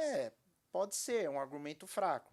Mas quando eu leio lá em Lucas, capítulo 21, Jesus falando sobre o fim dos tempos, ele fala assim, orai em todo tempo, para que a vez de ser achado por dignos de não passar por todas essas coisas que ele acabou de falar da tribulação Aham. e estarem de pé diante do Filho do Homem. Sim. Ele falou isso. Está lá em Lucas, capítulo 21. Ele fala, para nós nos acharmos por dignos de evitar todas essas coisas e estarmos em pé diante do Filho do Homem. Eu já vi pessoas tentando fazer um malabarismo em cima disso esse que ele texto, falou, mas né? o que está escrito é isso. Aham. Evitar todas essas... Ele acabou de falar, vai acontecer isso, Sim. Sim. guerras, tal. Nossa, velho. Você tem Legal. que se achar por digno de evitar e estar de pé. O Filho do Homem não está aqui agora. Sim. Ele não está falando do Espírito Santo, ele está falando Aham. o Filho do Homem está lá. Ele fala, estar de pé lá. Então precisa de um arrebatamento para eu não passar por isso e estar lá. Não, e a Bíblia fala sobre estarão 2 homens no campo, um será levado e outro... De justamente um momento onde a pessoa está tranquila, vamos dizer assim. Sim. Você está vivendo a sua vida, um será levado e outro não. Você vai estar trabalhando com uma pessoa do seu lado e uma pessoa vai ser levada e outra não. Querendo dizer assim, é o que você falou, não terá eminência, né? Vai ser de repente. Sim. Como a gente gosta de usar o termo como abrir e fechar de olhos, né? Vamos dizer assim. E Paulo, quando ele escreve nas cartas, acho que aos Tessalonicenses, se não me engano, Coríntios, ele fala que Jesus virá nas nuvens, os mortos em Cristo ressuscitarão primeiro, e nós, os que estivermos vivos, então ele se refere, e a igreja, ainda que tiver alguém Sim. vivo naquele momento, seremos arrebatados juntamente com eles e encontraremos com o Senhor nos ares. Aham. O Senhor, então há um encontro com o Senhor nos ares. Esses ares, geralmente, ele está se referindo ao reino invisível, Sim. né? Nos ares. Né? Ele fala, quando os demônios, quando ele fala principados e potestades nas regiões celestiais, nos ares, ele se refere geralmente ao lugar onde espiritual. Então, eu acredito que o arrebatamento, bem, uma coisa é certeza, é antes da vinda de Jesus, ainda que seja um milésimo de segundo antes. Ainda que É seja um fato. minutinho antes, vai que ser antes. seja, vai ser Porque antes. nós vamos Isso nos é encontrar certeiro. com ele lá, né? Isso é certeza que o arrebatamento é antes. Tá. Porque a igreja já volta para reinar com Cristo. E tem Sim. toda uma preparação. Dentro da teoria do pré-tribulacionismo, acredita-se que o arrebatamento, assim que a igreja é arrebatada, no início da tribulação, durante esses 7 anos que o mundo experimenta a tribulação, que a Bíblia fala que a tribulação, lá em Apocalipse fala que a tribulação é para as pessoas que habitam na terra. Aham. Fala os que habitam na terra e cujos nomes não estão escritos no livro da vida. Então ele começa por exclusão. Os que não aceitaram a marca da besta. Ele vai Aham. fazendo exclusão e você percebe que a igreja não está Sim. nesse contingente. Mas, enfim, tem pessoas que vai querer debater em cima disso e Sim. não é o nosso objetivo. Sim, Né? sim. Mas nós vamos entender que a teoria pré-tribulacionista acredita que nesses 7 anos Jesus está com a igreja fazendo o tribunal, que a Bíblia chama do tribunal de Cristo, que é onde as pessoas estarão recebendo seus galardões, estarão sendo avaliadas de acordo com o que elas fizeram enquanto crentes, o que elas fizeram por meio do corpo de Cristo, quer dizer, a obra que elas desenvolveram, e Jesus ali vai estar dando funções para cada uma, para quando vierem reinar, cada um já sabe o que vai fazer. Um vai ter um galardão maior, outro menor. Lembra que ele fala da parábola que um homem, ele foi para um lugar conquistar um reino e ele deixou os empregados ali. Quando ele volta, ele vai dar para você tem a das minas, que é essa que eu vou falar, e tem a dos talentos. Mas das minas, ele falou, você vai ficar sobre 5 cidades, você vai ficar sobre 10 cidades. Então ele está falando sobre distribuição de um reino, sobre responsabilidades. Então é isso, né? Existem essas 3 visões que, se a pessoa é crente de verdade, não vai ser o pré-tribulacionismo que vai fazer ela relaxar na fé. E não vai ser a questão também de ter que passar pela tribulação que vai fazer a pessoa ficar com medo e ser mais fiel. Sim. Eu acredito que o Espírito Santo, realmente, quando ele age nos nossos corações, nós somos obedientes à palavra, sem medo da punição. Nós não temos, nós fazemos por amor. Por amor. Porque nós entendemos, né? E eu acredito que eu vejo bastante passagens que deixa claro que, para mim pelo menos, né? Para mim que a tribulação ela é o ajuste final de Deus com a nação de Israel, para que eles aceitem que Jesus é o Messias. E que a igreja, se Deus quiser, vai estar descansando. Inclusive, durante a tribulação, é muito curioso que Deus levanta 144 mil homens, que são judeus, 12 mil de cada tribo de Israel, de uma maneira sobrenatural. Deus vai fazer com que se levantem de cada tribo, que hoje a maioria delas já está bem dispersada, você não consegue mais encontrar, mas ele vai selar 140. Para que 144 mil judeus? Para pregar para os irmãos que Jesus é o Senhor. E mais 2 testemunhas. Que a nação de Israel vai se despertar, vamos dizer assim. Que vem no poder de Moisés e Elias, que é o grande avivamento da nação de Israel. Que Paulo fala numa das cartas, que o remanescente será salvo, né? Eu acho que é em Romanos, que ele fala lá. Mas o remanescente será salvo. É o finalzinho da turma lá, que vão se converter durante a tribulação. Nossa, pastor, e é verdade, esse trechinho aí das 2 testemunhas eu acho incrível, assim. Porque são 2 testemunhas que vão gerar extremo desconforto para o mundo, né? Sim. Porque eles vão se levantar e vão começar a falar tudo o que o mundo está fazendo. Eles vão ser... E falar que Jesus é o Senhor. Sim. No mundo que está adorando um homem como o Messias que eles queriam, mas eles vão estar falando, esse cara é um mentira, tanto que o anticristo mata esses homens. Sim, praça pública, né? Mata, eles ressuscitam. Eu acho essa passagem assim... Vai ser um evento também. Vai ser um evento que fala que os povos vão celebrar quando eles morrerem, né? Vão dar presente uns pros outros. Eu acho isso fantástico. Quando que eu vou dar presente porque alguém morreu? Sim. Né? Porque ele vai gerar tão desconforto, né? Eu acho que assim, eles vão surgir... volta para isso. Porque o anticristo ele vai criar na Terra por 3 anos e meio ali, ou por 4 anos, mais ou menos, que é o período ali, talvez, da morte das 2 testemunhas. Ele vai criar essa sensação de que não há mais limites, e de repente vem 2 pessoas falando que não, existem limites. Vocês estão tudo errado, né? Tá todo mundo errado. Vocês estão em pecado, vai começar a expor a maldade das pessoas e tal. Pastor, só antes da gente prosseguir lá para a parte do milênio, do trono e tudo mais, só uma pergunta que eu ia fazer lá atrás e esqueci. E o que impede hoje do templo, o terceiro templo ser erguido? É o conflito entre a Palestina e os judeus, o local exato? É o local exato. O que acontece ali é que aquele local ele foi apontado por Deus, ali é a ira dos Jebuseus, se não me engano, né? Foi naquele local. Você vê a história de Davi, que vem uma praga, e aí o anjo começa a vir com a espada, e quando ele para sobre essa eira, né?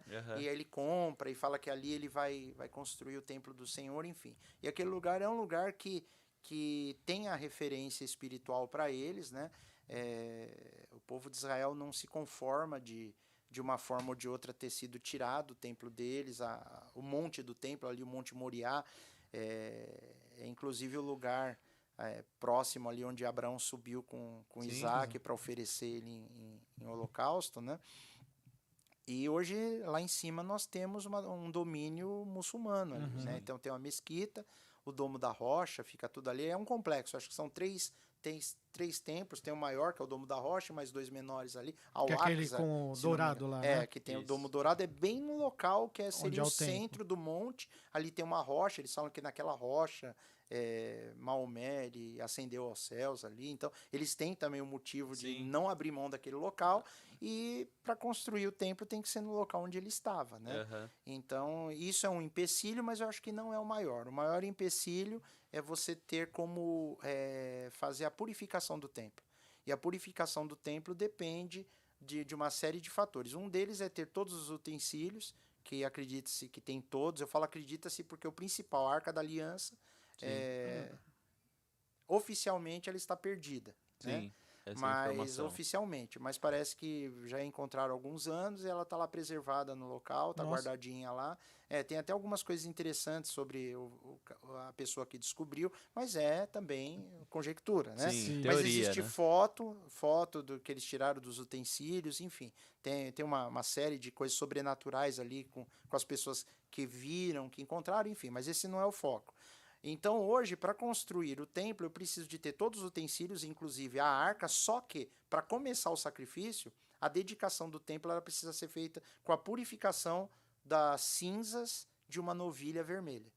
Isso está lá em Números, né? Eu tenho até uma mensagem no meu canal muito antiga, que quando nasceu a novilha vermelha, há uns 5, 6 anos atrás, começaram a falar, é o fim dos tempos e tal. Aí eu é fiz uma verdade. mensagem só para falar que, Aham. apesar de eles estarem esperando o que é uma novilha vermelha? É um bezerrinho, né? Sim. Tem que ser fêmea e ela tem que ser ruiva e não pode ter nenhum pelo de nenhuma outra cor. Então, quando ela nasce pequenininha, o pessoal já corre tudo lá e começa a acompanhar.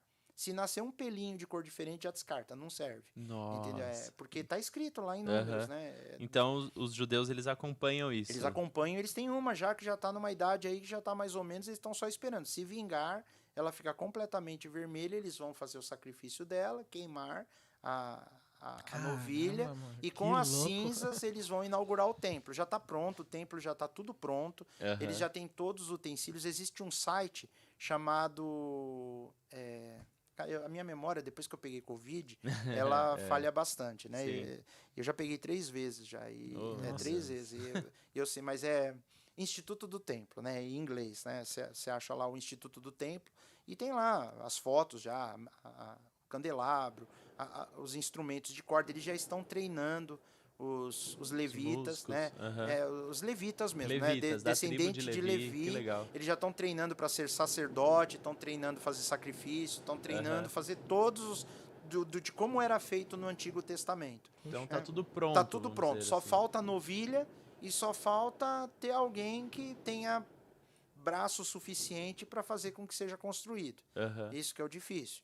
Né? Eles já estão, inclusive, já há uns 2 anos ou mais, eles já têm coletado online doações, então os judeus do mundo todo estão doando para ajudar na construção. Recursos, né? Recursos, o pessoal tem doado. Acredito que recurso não vai Não faltar, né? falta, Um não povo falta. O abençoado, povo judeu é um povo abençoado. Né? Aham. Tem a promessa do Senhor sobre a vida deles, mesmo eles quebrando a aliança, né? Sim. Enfim, a promessa de Deus ela nunca é revogada, né? E aí, Então é isso que falta. A hora que o templo for construído, isso vai trazer uma euforia para a nação de Israel assim fora de série, né? imagino, com certeza. E só uma outra dúvida, o Muro das Lamentações lá, acredita-se de fato ser do templo, O pertencente ao Muro das templo? Lamentações Ou era do templo de Herodes ali? Como que... Não, o Muro das Lamentações, eles são pedras que foram usados na construção do templo, né? Certo. Jesus disse que não vai ficar pedra sobre pedra que não seja derrubada. Certo. Roma, quando ela destruiu Jerusalém,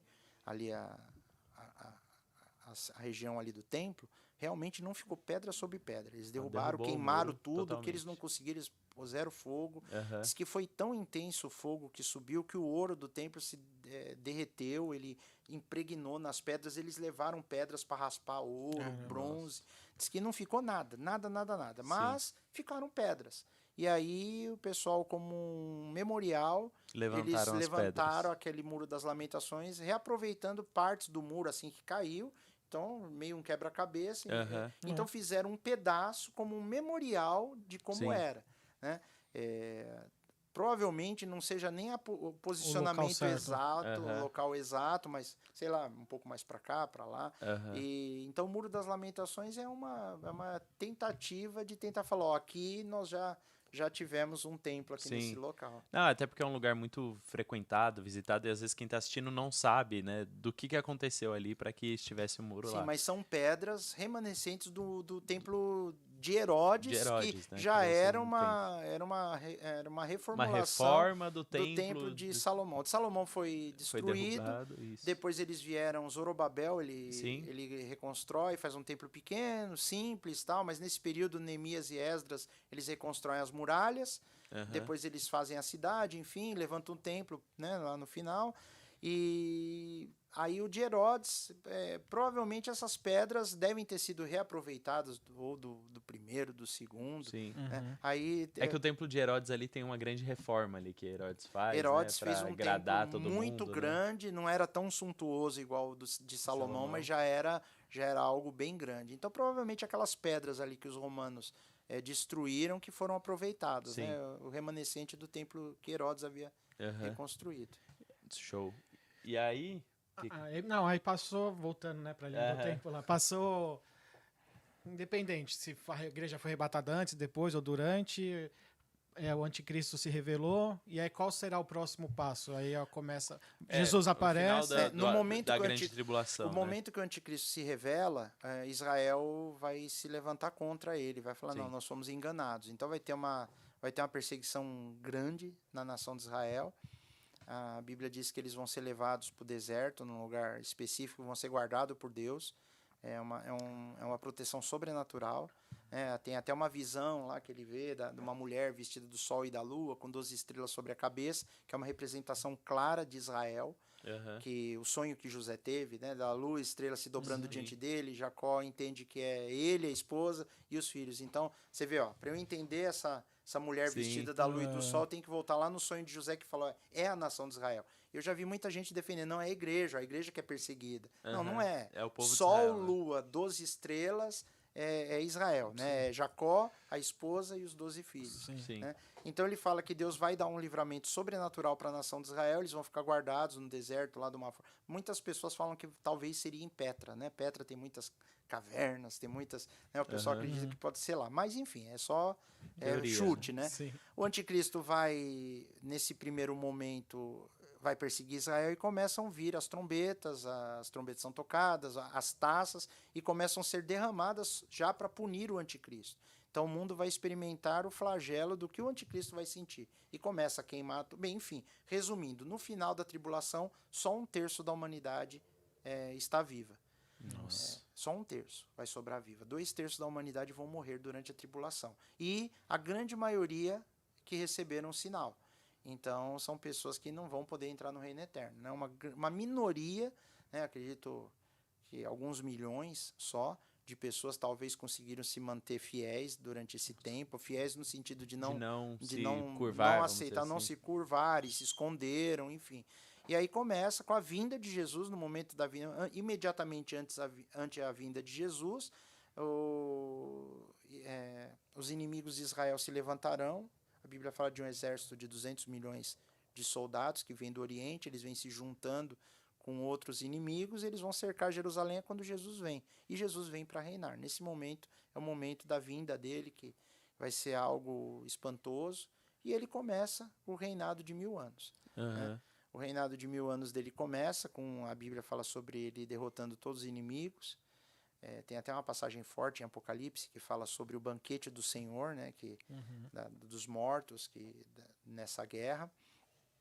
E aí Jesus começa o reino, ele vai distribuir as nações, as responsabilidades, quem cuida do quê, quem faz o quê, ele vai começar a reinar.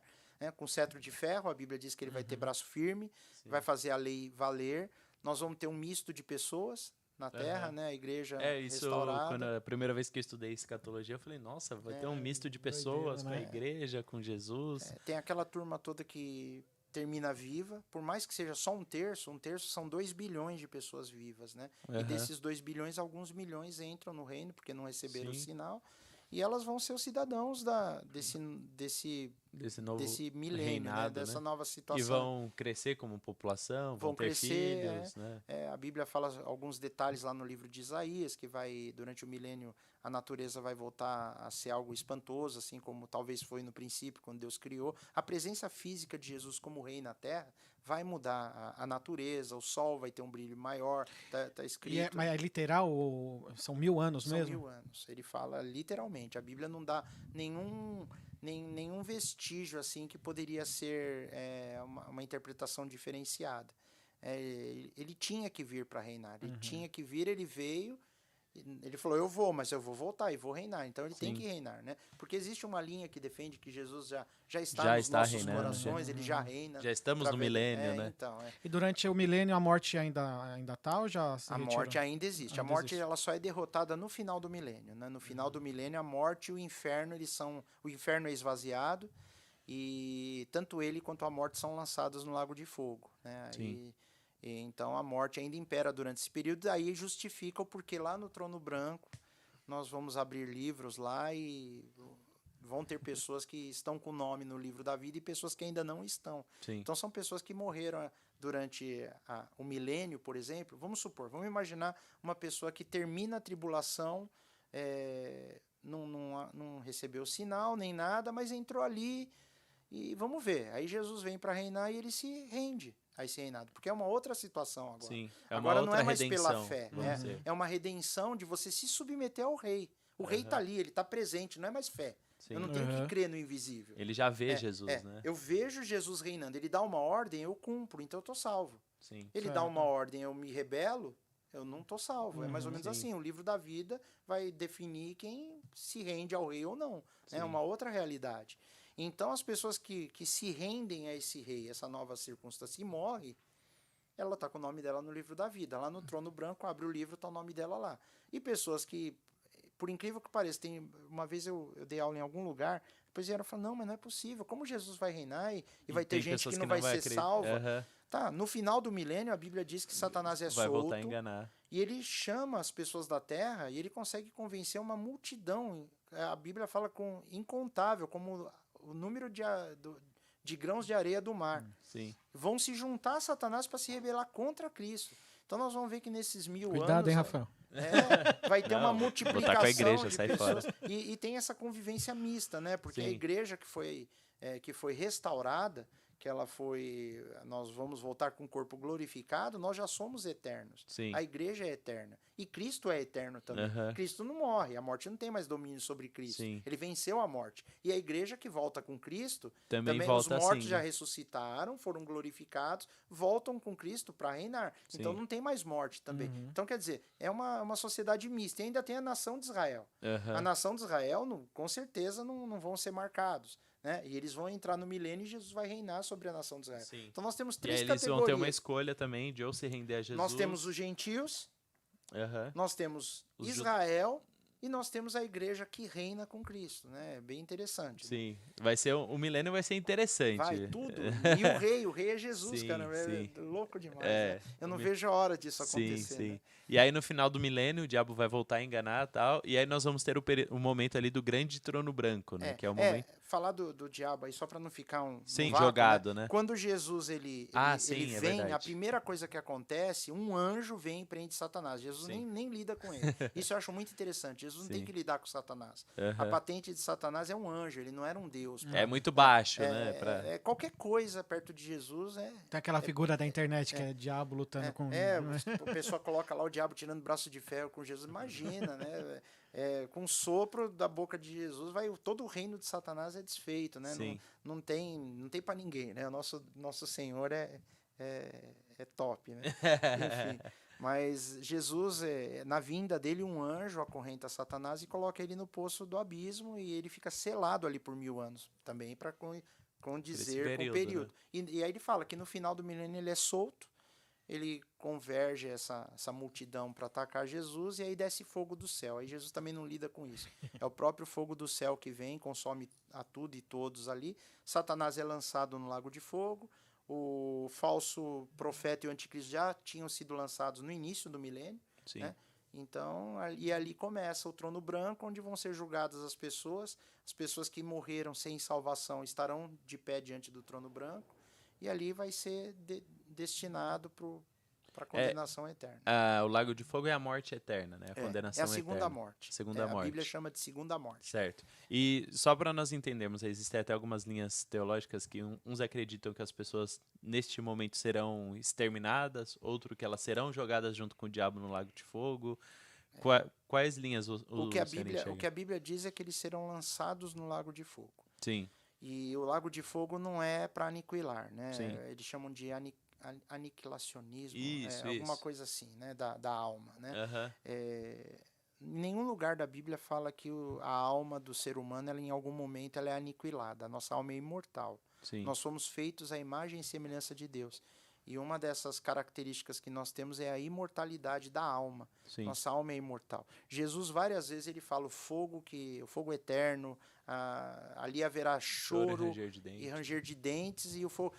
Mas já fala, não, mas só o fogo é eterno. A nossa alma cai ali, puf, some. Né? Então, que sentido tem de falar, olha, ali o bicho não morre, o fogo consome. Se eu caio ali, simplesmente eu sou exterminado. Né? Não tem nem lógica. Uma lógica, eu falo, eu vou deixar o fogo eterno ligado lá, mas tudo que jogar ali não precisa, já vai ser só um momento, joga, acabou, depois apaga, aniquila tudo e deixa o fogo ligado lá, né? Enfim, só para. Então, a Bíblia fala sobre tormento eterno, esse tormento eterno. É algo importante. Pesado, é ruim. Eu mesmo seria um que eu gostaria de tirar isso da equação aí, mas Deus revelou, Jesus falou sobre isso, quem somos nós? Não, e até as pessoas entenderem que tem muita gente que fica, vocês são muito assim, não sei o quê, porque Jesus, e não sei, e tenta, mas quem tá falando sobre tudo isso é Jesus. Sim, Jesus fala sobre o lugar onde há choro e ranger de dentes. Ele é que mais fala sobre isso. Jesus até fala mais sobre o inferno do que sobre o céu, em descrições, vamos dizer assim, para justamente despertar um temor nas pessoas, para que exista cuidado para que você não seja condenado, vamos dizer assim. E é claro que ele vem ali oferecer uma salvação, por isso que ele alertava acerca da perdição. Até isso a gente tem que entender, se existe grande salvação... É até interessante você falar isso, né? Mas não perde o que você está falando. Claro, eu quero só fazer uma ilustração. É mais ou menos semelhante assim, uma pessoa está dentro da água e você vê um tubarão vindo. Sim. Para você tirar a pessoa da água a tempo, você tem que convencer ela que ela corre perigo. É verdade. Se você falar assim, ó, sobe aqui. Ela vai subir devagar. Ela, não, eu quero ficar na água. Não, sobe. Mas por quê? Tá vindo um tubarão. Eu não acredito em tubarão. Tubarão é coisa de gente maluca. Tá bom, comeu, entendeu? É verdade. Para eu alertar alguém do perigo que ela corre, eu tenho que dizer que perigo que é, tem que dizer o que tem, entendeu? Então, mas é o que você Sim, tá falando. E não existe grande salvação se não houver grande perdição. Sim, então, se poucos os que se perdem, a salvação não é tão grande. Não é tão preciosa, não é tão importante. Jesus não precisava morrer por isso. Todo o peso do pecado e de todas as nossas atitudes não precisariam resultar na morte de Jesus, vamos dizer assim, né? Então é algo muito sério, né? Então as pessoas precisam entender que esse alerta acerca dos últimos tempos é de que sim, existe perdição para pessoas que foram criadas por Deus, pessoas que estão vivendo aqui na humanidade, que Deus ama, mas que se elas não obedecerem à palavra de Deus, se elas não se arrependerem, porque essa é a condição, é se arrepender e crer em Jesus como seu único e suficiente Salvador, essas pessoas viverão isso, elas experimentarão a morte eterna, que não é o propósito de Deus para nós, com certeza. Mas é só importante a gente falar sobre isso, porque está na Bíblia e às vezes nós ignoramos esse fato, vamos dizer assim. E às vezes nós até relutamos em falar nesse fato, né? Mas... incomoda, né? Incomoda. E a maior prova de amor, né? Um pai, quando ele ama o filho, ele vai falar pro filho o risco que ele corre. Ele não vai ficar falando que o mundo é cheio de coisa bonita, não. É porque se você tentar proteger emocionalmente alguém de um risco real, essa proteção, ela desprotege. Sim. A pessoa vai acreditar, ela não está preparada. Então, não existe amor em você negar a verdade. Sim. E, às vezes, revelar a verdade, todo mundo que é filho sabe que quando o pai, às vezes, fala algo que nós não concordamos, nós ficamos ali dentro de nós, gera um vulcão ali de revolta. Né? E ninguém gosta de saber que está errado. É o que eu falei, eu gostaria de que o inferno não fosse real, eu gostaria que Deus talvez, eu estou falando gostaria, mas assim, dentro de um contexto totalmente humano, né? É que dentro de mim, se Deus fosse esse Deus que não é essa justiça que a Bíblia nos apresenta, poxa, né? Mas enfim, aí não teria nem o mérito de quem realmente crê e paga o preço, porque existe um preço a ser pago pela fé. Todos nós pagamos o preço. Jesus falou, aquele que quiser vir após mim, primeiro, negue-se a si mesmo. Negar-se a si mesmo não é qualquer coisa, é negar. Eu tenho vontades, eu tenho um monte de coisas dentro de mim que eu tenho que aprender a lidar com impulsos, elas. Né? Impulsos que não são convicções. Não são coisas que estão alinhadas com a Escritura. Negue-se a si mesmo, Tome a sua cruz. A cruz é renúncia. Aham. Cruz é abrir mão de coisas que, se não fosse Jesus, eu iria por esse caminho. Mas Sim. por causa de Jesus, eu vou por outro caminho. E a renúncia, ela é substituição, né? É quando a gente fala sacrifício, o sacrifício é substituição. Então, Sim. Jesus falou, você quer vir após mim? Primeiro, você tem que se negar. Tem Aham. que pegar a sua cruz. E aí, então, me siga. Sim. Né? Não dá para seguir Jesus e cheio de do meu eu É. próprio, sem renúncia, né? Até teve uma pessoa que falou esses dias e eu vi as pessoas revisitaram essa frase, né? Que ela falou que é uma pessoa, né, da sociedade aí, cultural, né? Falou que Deus, a palavra Deus tem eus. E aí, o meu Deus é quem eu sou eu. E vários eus. E vários eus. O ego, o id. Enfim. Mistura tudo. Aí você fala, é nada daquilo do que é a palavra de Deus, do que Deus crê, do que Deus nos ensina, na verdade, através da sua palavra. Não tem nada disso, né? É tudo ao contrário, na verdade. Que é isso que a sociedade vai fazer. E aí, só pra gente tentar chegar num momento aqui de conclusão, que são os novos céus e a nova terra. Você Mas quer falar um antes negócio? que Eu não hora... tô com pressa, hein? Não, pera, porque ele quer ir pro final, só quero saber uma coisa antes do final ali. Aham. Que horas que entra o Armagedon? Qual é a guerra lá do Armagedon? A batalha do Armagedon é no finalzinho da tribulação. No final É da- os 200 milhões contra Ah, Israel. tá. o final. Ele Esse daí que é o Armagedon. chama de Armagedon por causa do vale ali, que é Har Megido, né? Que é o vale ali chama Megido mesmo, Sim. né? Em hebraico. Então, por causa do nome do vale, ele recebe esse nome. É a batalha que acontecerá no Vale Megido. Ah, Sim. Né? Então, Armagedon, vem esse nome. Ali é um lugar que, no passado, houveram muitas batalhas ali. Muitas batalhas. Inclusive, a de Davi contra Golias foi ali. Nossa. O vale é grande Caramba. ali. Sim. Israel, na realidade, é pequeno. Sim. Sim. As coisas acontecem tudo meio No que mesmo nos lugar, mesmos né? lugares, né? E o Verdade. vale de Megido, ali, aquela região, inclusive Nazaré fica de um lado, Jerusalém fica do outro, e aquele vale lá embaixo. Certo. Hoje tem plantações, é até bonito quando você vê fotografia. Ali, ele, estrategicamente para a batalha, ele é o palco ideal, é o melhor lugar para reunir um exército grande. E Aham. ter guerras e batalhas é ali, né? Não Sim. se isso fosse bom, né?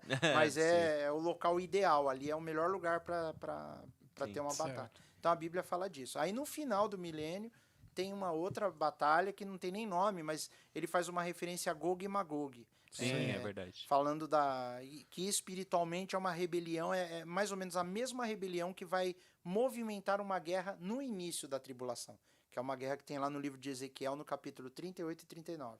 Fala de uma guerra que talvez é a guerra que o anticristo vai fazer com que ela acabe. Aham. Tem bastante Ah, detalhes na entendi. história, né? Então Sim. tem que seria a terceira guerra mundial, né? Sim. Antes da Armagedon. Armagedon seria uma quarta, Tá. vamos Sim. colocar assim. E essa da Dogma é no final, do milênio. Não, o Gog e Magog, na realidade, é antes da tribulação, né? É uma guerra grande que vem aí Que para o a mundo vai se humanidade. preparar, assim. A humanidade vai ficar em desespero e aí o anticristo provavelmente vem e resolve as coisas, né? Aham. Isso é uma inferência, pode ser que não seja assim. Tá. E aí, no final lá do milênio, ele de novo, ele fala sobre Gog e Magog. Ah, tá, Ele entendi. faz uma referência dizendo que Satanás que criou a primeira e ele que está Aham. criando a última. A Sim, primeira entendi. não, essa antes da Tá. tribulação. Sim. Mas é ele que cria todas, né? É o Senhor Sim. da guerra, né?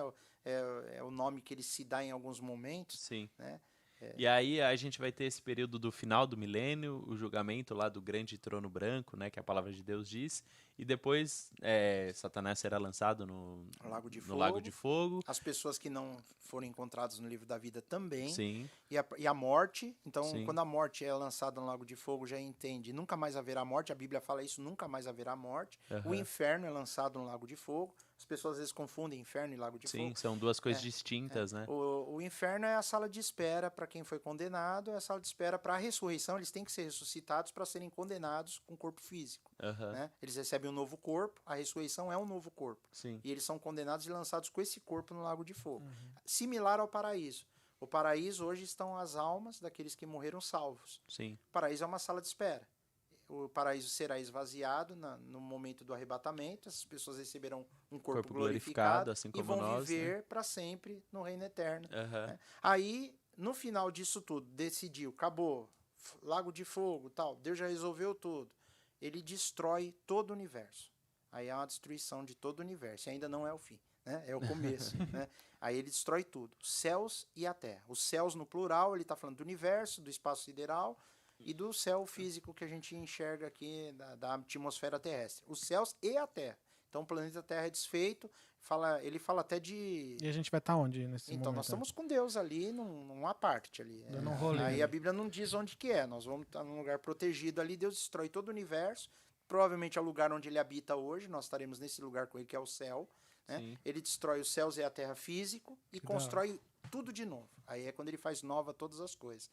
E esse nova todas as coisas, eu creio que quando Deus decide recriar, vai ser algo... que nós, como a Bíblia diz, nem olhos viram, nem ouvidos ouviram. Sim.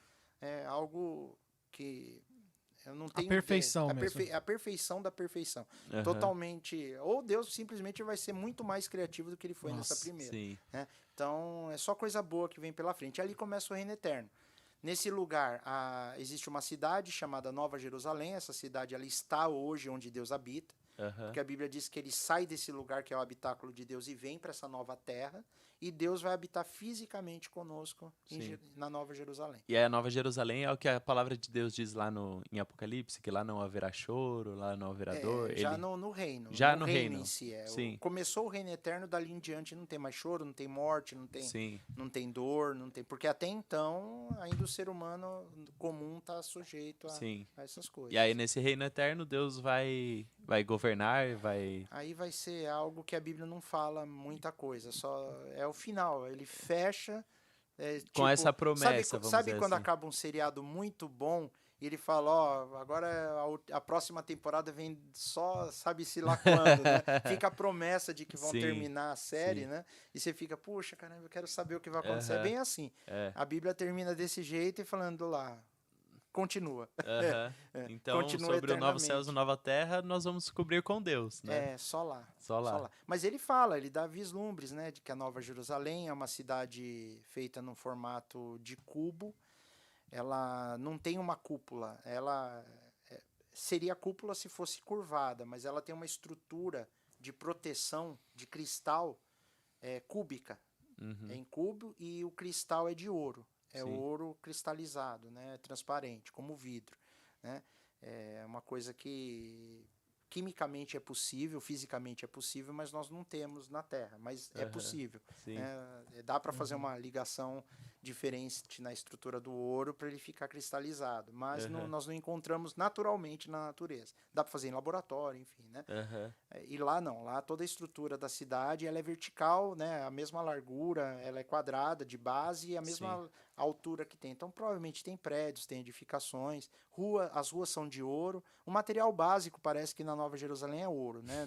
De um jeito que é material, asfalto, cúpula, é tudo de ouro. Né? Aí, né? Tem o Rio da Vida. Sim. O Rio da Vida ali que sai do trono de Deus, né? E o Rio da Vida, várias vezes, ele faz referência à vida eterna. Tem a Árvore da Vida, que originalmente estava lá no Jardim do Éden, que Deus protegeu com os querubins. Só nesse dia a gente vai descobrir qual que é o fruto, né? Não, da Árvore da Vida, nós vamos descobrir o fruto do conhecimento do bem e do mal. Eu acho que ele não pode estar no Novo Céu. Esse fruto deu muita confusão. Mas ele fala da Árvore da Vida. A Árvore da Vida está lá. Né? Ele fala que ela serve para a cura das nações. Enfim, a Árvore da Vida ela dá a eternidade ao ser humano. Né? Porque eu creio que a eternidade física é um atributo só do Pai, né? do Pai, do Filho, né? E nós vamos, através desse artifício da Árvore da Vida, nós vamos viver eternamente, ou é uma simbologia, enfim, e ali estaremos com Jesus, com Deus Pai, e só Deus sabe o que tem. O legal é que a gente começa apreensivo, né? A gente tem toda a história, todo o conflito, todo o drama, e a gente acaba, parece que dá um alívio no peito, né? E aí responde a pergunta do início, por quê, né, da revelação. É fascinante, né? É uma história fascinante. Não é à toa que a Bíblia é um livro que é hoje, né? Você quer responder as perguntas? Várias que eu estava lendo aqui já foram respondidas pelo pastor, né? Mas tem algumas aqui interessantes aqui. Só bate pronto, tá, pastor? Não precisa nem... Tá bom. Os animais vão para o céu? Tá. Nós vemos no próprio livro do Apocalipse e em Ezequiel, nós vemos que Deus ele é rodeado por animais, né? E os animais eles são chamados na Bíblia de querubins. O querubim é um ser celestial, que não é anjo, não é arcanjo, não não é nenhum desses, nem Sim. serafim. As pessoas têm dificuldade de entender isso. O querubim, ele não é essa imagem humana, né, Não, que nós temos corpórea. eles são animais, né? Aham. Em algumas traduções elas vêm como animais, em algumas, enfim, Ezequiel fala que é querubim, mas lá em Apocalipse está escrito animais. Né? Aham. Então são animais. Então Deus ele é rodeado de animais. Eu creio que Deus ele criou os animais para louvor e glória do nome dele. A Bíblia diz que a natureza criada, e aí que é o versículo chave que responde isso. Fala que a natureza anseia a revelação dos filhos de Deus, Sim. porque eles sofrem. Né? Aham. Então, se eles anseiam, significa o quê? Que quando os filhos de Deus se revelarem, eles vão também entrar numa nova realidade. Então, não tem sentido Deus fazer um animalzinho, criar uma vida e essa vida se extinguir. Eu não acredito nisso. Inclusive, ontem, em casa, eu tive uma perda assim, que foi muito dolorida. Um gatinho, o meu gatinho, o Chip, Poxa, né? Chip. 14 anos, ele chegou em casa doentinho, enfim. E é uma esperança que a gente tem, sabe? A Bíblia não diz que ele vai estar lá, que foi para o céu, foi salvo, mas eu creio que todas as criaturas que Deus, ele gerou a vida, Deus é um Deus que gera a vida, ele não tem como a vida se extinguir, né? Sim. Ele, de alguma forma continua. Eu não sei se nós vamos ter versões espelho desses Bichinhos bichinhos terrestres que nós conhecemos, mas eu vejo animais lá. Sim. Em Apocalipse, Ezequiel aparece os querubins, eles são animais, e o Deus que criou o animal aqui, ele continua amando os animais, Sim. enfim, ama a sua criação. Eu creio que de uma forma ou de outra os animais estarão lá, ainda que não sejam os mesmos que nós conhecemos aqui, né? Mas que a natureza criada anseia pela revelação de Jesus e dos filhos de Deus, porque eles vão entrar numa nova realidade. Então Deus tem Eles algo querem para viver eles, isso, eles né? querem viver. Então se eles anseiam, Que legal. é porque tem algo bom para eles também na eternidade, né? Então eu creio que meu bichinho vai estar lá, mas isso é foro íntimo. Pastor, vai ter comida no céu? Comida no céu tem, com certeza. Oh, aí sim, hein? Comidinha. Uma das primeiras coisas que fala é que nós vamos sentar e o próprio Senhor vai nos servir. Tem uma hora que ele se banquete, né? despedindo dos discípulos, ele fala, olha, lá na ceia, ele fala, ó, depois, essa é a última vez que vocês vão tomar do fruto dessa vide, tomar um vinho comigo, depois vocês só vão tomar no reino, né? Nossa. Então... Fica o convite. né? Porque o que às vezes nós temos a impressão é que Deus, ele cria essa natureza desse jeito e depois ele... Vai ser uma outra, Depois né? ele desfaz o homem como carne, que foi o objetivo principal dele, Sim. e depois ele deixa a gente tudo tipo meio fantasma, né? Não come, não brinca, não se diverte. Não, essa realidade que Deus fez, ela foi corrompida pelo pecado. Deus vai querer resgatar isso daí e fazer o que era para ter sido sem o Perfeito. pecado. Perfeito. Então, Então, até teve uma outra nós aqui. vamos experimentar comida, alegria. Lá vou ter vontades, emoções, Sim, lembranças. sim, Outras dúvidas que a gente ouve bastante. Sim, porque se eu não tiver lembranças, aí tudo que eu vivi aqui na Terra, tudo que nós vivemos, até a fé em Cristo, ela vai ser o quê? Anulada, né? Tipo um Men in Black lá que Sim. pisca lá por já, quem sou eu, onde estou? Ah, aqui é Jesus, olha, tal, não Oh, sei o quê. parabéns, você poxa, chegou. MIB, né? Quer dizer, eu não vou nem dar valor Exato. onde eu tô, porque eu não sei o que passou, me levou, o preço que foi pago. Jesus pagou um preço alto pelo nosso pecado. Sim, E como que é? Não, meu pecado vai ser perdoado, mas eu tenho que levar isso o resto da vida comigo. sim. Que eu fui pecador e o Que eu preço fui que ele pagou perdoado. foi alto. Aham. E, sabe, a gente não pode Existe simplesmente... uma gratidão, né? E aí, um detalhe, Jesus conta a história do rico e Lázaro, que o Sim. rico morre ali no inferno, ali ele reconhece. Ambos se lembram tal. um do outro, né? Então, o reino eterno sem memórias, não sei se faz muito sentido. Sim. Né? Que ainda entra até naquela dúvida que o pessoal tem bastante. Ah, mas aí eu vou lembrar então da pessoa que não foi foi Sim. salva, e aí eu vou ficar triste, mas no céu não tem tristeza. Mas acho que a presença de Deus ali vai A suprir. presença de Cristo supre tudo, mas tem mais um detalhe. A Bíblia fala que nós teremos a mente de Cristo. E se Cristo consegue conviver com a morte do pecador, com a morte eterna, se nós tivermos a mente dele, nós vamos compreender. conseguir. E nós vamos falar, Poxa. puxa, talvez nós vamos entrar num nível de compreensão que nós vamos falar, nem daria para estar aqui. Eu acho que a gente vai até compreender melhor o sacrifício de Jesus. Sim, com certeza. Hoje, tudo que nós sabemos, nós só vemos em parte. Eu acho que será um novo nível de A hora que compreensão nós compreendemos do amor de sacrificial verdade, de Jesus. isso vai nos impactar para sempre. Sim. Nós vamos ficar estarrecidos, eu tenho E a certeza. Bíblia fala dos homens que negam a Deus, esses homens são tolos, né? Porque a criação manifesta a glória de Deus, tudo. É indesculpável perante a palavra de Deus quem nega a sua existência, né? Sim, Então, tudo. Eu acho que é o que você falou, quando tivermos a mente de Cristo assim, não haverá dúvida do porquê Jesus fez dessa forma, né? Boa. não haverá dúvida. Tem Ele vai ter uma eternidade para explicar para nós Sim, também. sim. Não, só no milênio, imagina que nós vamos é. estar aprendendo com ele e ensinando as nações e governando junto com ele. Vixe, vai tem ser muito incrível. tempo, né, para conversar. Tem. Tem uma aqui que ele acha que ele já vai ficar na tribulação. Ele pergunta assim, ó: se montarmos uma sociedade autossustentável, passaremos a tribulação a salvos? Esse é para um Não, pós-tribulacionista. mas vamos imaginar. Vamos imaginar que se você não passa, pelo menos você cria a sociedade e o pessoal, né? Uma sociedade autossustentável, ela seria uma alternativa. Seria algo que você... Lógico que não pode fazer muito barulho em cima disso, né? Porque qualquer conhecimento de uma Será célula que perseguido. funcione sozinha é perseguido. Mas dá sim, se você conseguir criar lá a sua própria comida e ter um sistema de energia, enfim. Nossa, que hoje é praticamente impossível, né? Hoje Porque é muito satélite difícil. cobre tudo, você não Sim. consegue ter uma plantação escondida. Só Sim. se você estiver dentro de uma caverna e ali você descobrir uma forma de gerar energia, Água. de água, tiver um riacho que passa por dentro da caverna É. e conseguir plantar ali dentro, próximo à boca do sol, em um lugar onde o satélite não pegue, né? Nossa, Mas você é vai ter que complexo. abrir mão de qualquer tipo de tecnologia, de qualquer tipo de interação eletromagnética, não pode ter nenhum dispositivo eletrônico. Sim. Que... Então, se os pós-tribulacionistas estiverem certos, a gente vê um reino lá, vixe, Já então, vai pesquisando pessoal, aí, né? e comprar um Se nós sítio. tivermos, né? Se nós tivermos que passar pela tribulação, nós vamos ter que passar, manter a nossa fé e provavelmente nós vamos ser um dos primeiros a morrer, porque é bem complexo aí para Sim. quem quiser ser Mas fiel nesse período. Eu sou né? pré-tribulacionista. Amém. É o que eu Que os acredito, anjos tá? passem e falem amém. É o que eu acredito. Tomara que seja isso. Ô, Senhor, vamos estar descansando, né?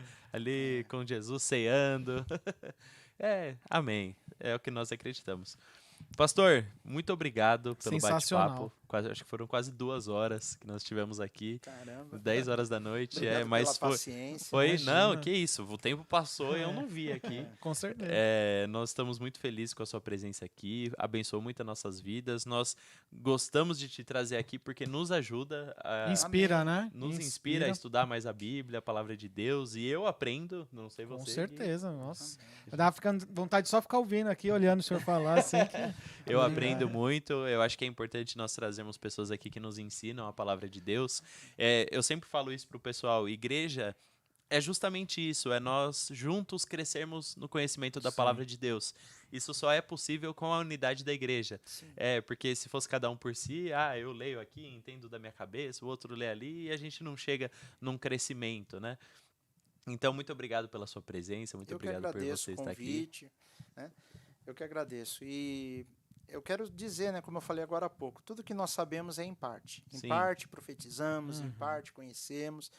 O dia que nós estivermos com o Senhor, aí aquilo que for incompleto, nós vamos saber, Ele Sim. vai abrir a nossa mente, vai explicar para nós e vai ser algo maravilhoso. Eu tento sempre me basear no que está escrito, né? Vocês devem ter percebido as respostas, sempre tento trazer uma solução em cima do que está escrito. Exato. Eu evito ao máximo, lógico que muitas coisas em cima do que está escrito, eu vou pela lógica. Aham. Eu penso, isso pode ser assim, pode, mas é sempre em cima do que está escrito. E a igreja ela tem que voltar a esse ponto. Costume, né? né? Só a escritura, Sim. só o que está escrito, Sim. só o que está escrito.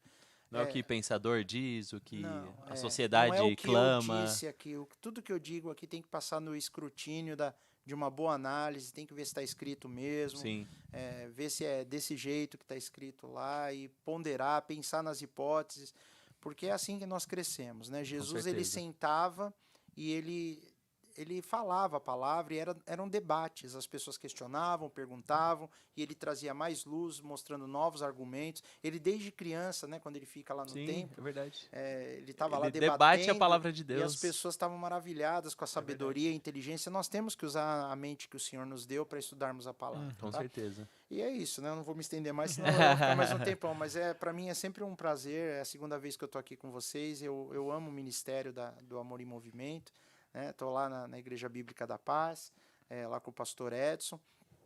E posso fazer uma propaganda? Claro. Tem o meu canal na internet, aí no YouTube, né? Vocês podem me encontrar lá escrevendo Luciano Júnior Mensagens. Sim. O canal tá lá, Escatologia, não sei o quê, é um canal antigo, né? É difícil de achar, mas se escrever Luciano Júnior Mensagens, tem bastante coisa minha lá.